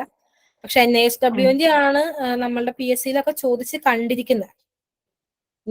ഞാൻ കാണാത്തോണ്ടോന്ന് എനിക്ക് അറിയില്ല, ഞാൻ ഒന്നുകൂടെ ചെക്ക് ചെയ്യാം. ഓക്കെ. അല്ല, ക്വസ്റ്റ്യൻസ് നമുക്ക് കിട്ടാനായിട്ടുള്ള ഒരു സോഴ്സ് ഇപ്പൊ ഇങ്ങനത്തെ ഉള്ള കാര്യങ്ങളാണല്ലോ. അങ്ങനെ ക്വസ്റ്റ്യൻസ് നോക്കിയപ്പോ കൂടുതലും അവര് കൊടുത്തേക്കുന്ന സാധനങ്ങളും ആ ഒരു ഏത് ഓർഡറിൽ അങ്ങനെയാണ് അവര് ചോദിച്ചേക്കുന്നത്. അതുകൊണ്ടാണ് ഒരു കൺഫ്യൂഷൻ വന്നത്. ഓക്കെ. നമുക്ക് പ്രീവിയസ് ഇയർ ക്വസ്റ്റ്യൻസ് ഒക്കെ വേണമെങ്കിൽ ട്രൈ ചെയ്യും. ഇപ്പോ ഒരു ബുക്കില് അവര് സെൽഫ് മെയ്ഡ് ആയിട്ട് ചെയ്യുന്ന ക്വസ്റ്റ്യൻസിൽ ഇപ്പൊ ഇങ്ങനെ ഒരുപാട് വൈഡ് ആയിട്ടുള്ള ടോപ്പിക്സ് എന്നൊക്കെ ചോദിക്കായിരിക്കും. ഇപ്പൊ നെറ്റ് JRFന്റെ ഒക്കെ പ്രീവിയസ് വൈസ് കിട്ടില്ലേ, ഇപ്പൊ chapter previous year questions chapter wise ഒക്കെ കിട്ടില്ലേ. അപ്പൊ അങ്ങനെയൊക്കെ ട്രൈ ചെയ്യാം. പിന്നെ ഈ ഒരുപാട് ബ്രോഡായിട്ട് ചോദിക്കുന്നത് നമ്മൾ ജസ്റ്റ് അറ്റൻഡ് ചെയ്ത് വിടുക. ഒരുപാട് അതിനെ കുറിച്ച് ടെൻഷൻ അടിക്കേണ്ട ആവശ്യമില്ല. ശരിയാണ്, ക്വസ്റ്റ്യൻസ് കിട്ടാനായിട്ട് ബുദ്ധിമുട്ടുണ്ട്, എനിക്ക് മനസ്സിലാവുന്നുണ്ട്. പറഞ്ഞത് എന്താണ് ക്ലിയർ ആയി. ഇപ്പൊ ഇന്ന് ഞാൻ നെറ്റ് എക്സാം എഴുതിയിട്ട് വന്നതാണ് JRFന് വേണ്ടിയിട്ട്. അപ്പൊ അതില് ഈ ഒരു കോർ വാല്യൂസ് എന്തോ ചോദിച്ചിട്ടുണ്ടെന്നായിരുന്നു എന്റെ ഓർമ്മ. ഏതോ ഈ കോർ വാല്യൂസിൽ 4 തന്നിട്ട് ഇതിൽ ഏതാണ് അല്ലാത്ത അങ്ങനെ ഒരു ക്വസ്റ്റ്യൻ കണ്ടത് ഓർമ്മയുണ്ട് എനിക്ക്. അപ്പൊ അവിടെയും ഈ NASW ആണ് ചോദിച്ചിട്ടുള്ളൂ. നമുക്കിപ്പോ ഈ ഒരു പ്രീവിയസ് ഇയർ ക്വസ്റ്റ്യൻസ് ഒക്കെ നോക്കുമ്പോൾ അങ്ങനെ ഞാൻ ഇതുവരെയും കണ്ടിട്ടില്ല കേട്ടോ. ഈ ഒരു വാല്യൂസ് വേറെ ആരുടെയും പ്രീവിയസ് ഇയറിലൊന്നും ചോദിച്ച് ഞാൻ കണ്ടിട്ടില്ല. ഇപ്പോ നമ്മൾ ഗൈഡ് ഒക്കെ എടുക്കുമ്പോൾ അവര് സെൽഫ് പ്രിപ്പയർ ചെയ്ത കുറെ ക്വസ്റ്റ്യൻസ് അതിൽ കാണും, അല്ലെങ്കിൽ അപ്ഡേഷൻ ഇല്ലാത്തതും കാണും. അപ്പോ ഒരുപാട് അത് വറീഡ് ആവണ്ട. ക്വസ്റ്റ്യൻസ് ചെയ്യാൻ നല്ലതാണ്, പക്ഷെ ബേസിക് ആയിട്ട് ഇപ്പോ നമ്മൾ സോഷ്യൽ വർക്ക് ഈ 4 സബ്ജക്റ്റിൽ ഒന്നായിട്ട് പഠിക്കുമ്പോൾ ഇത്രയൊക്കെ ആവശ്യം വരുള്ളൂ എന്നാണ് എനിക്കും മനസ്സിലാവുന്നത്. ഓക്കെ. വേറെ എന്തെങ്കിലും ഡൗട്ട്സ് ഉണ്ടോ?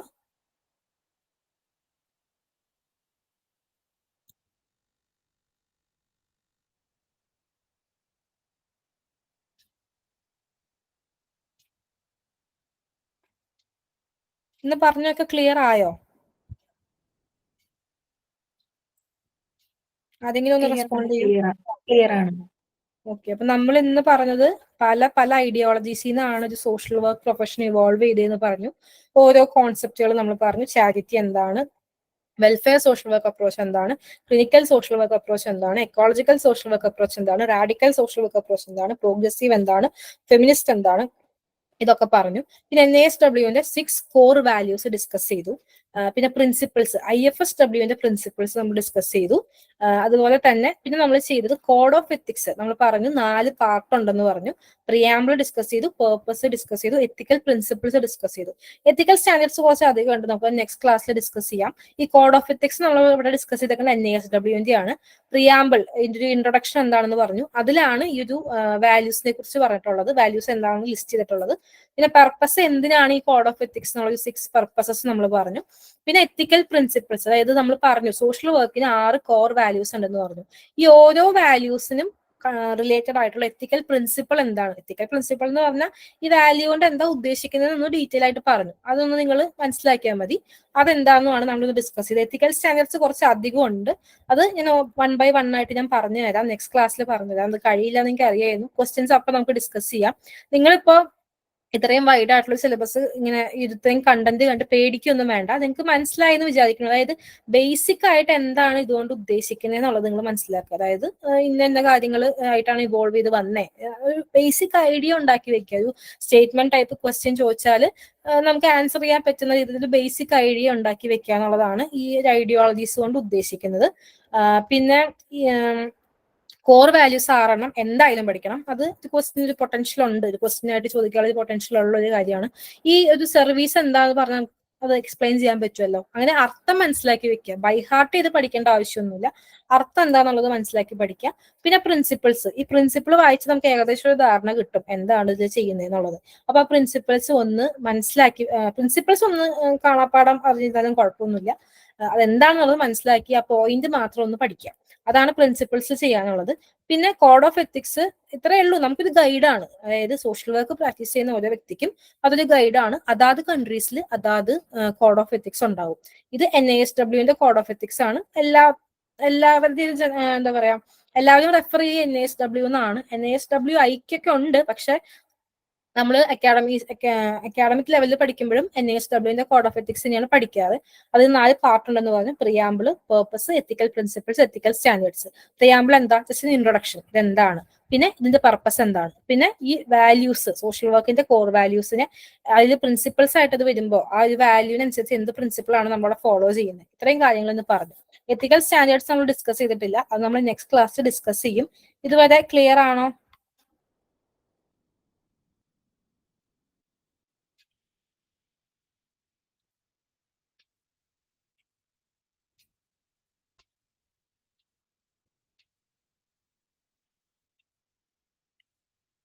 ഓക്കെ, അപ്പൊ നമുക്ക് അടുത്ത ക്ലാസ്സിൽ എത്തിക്കൽ സ്റ്റാൻഡേർഡ്സും പ്രൊഫഷണൽ അസോസിയേഷൻസും ഉണ്ട്. പിന്നെ കോർ കോമ്പിറ്റൻസീസും വരുന്നുണ്ട്.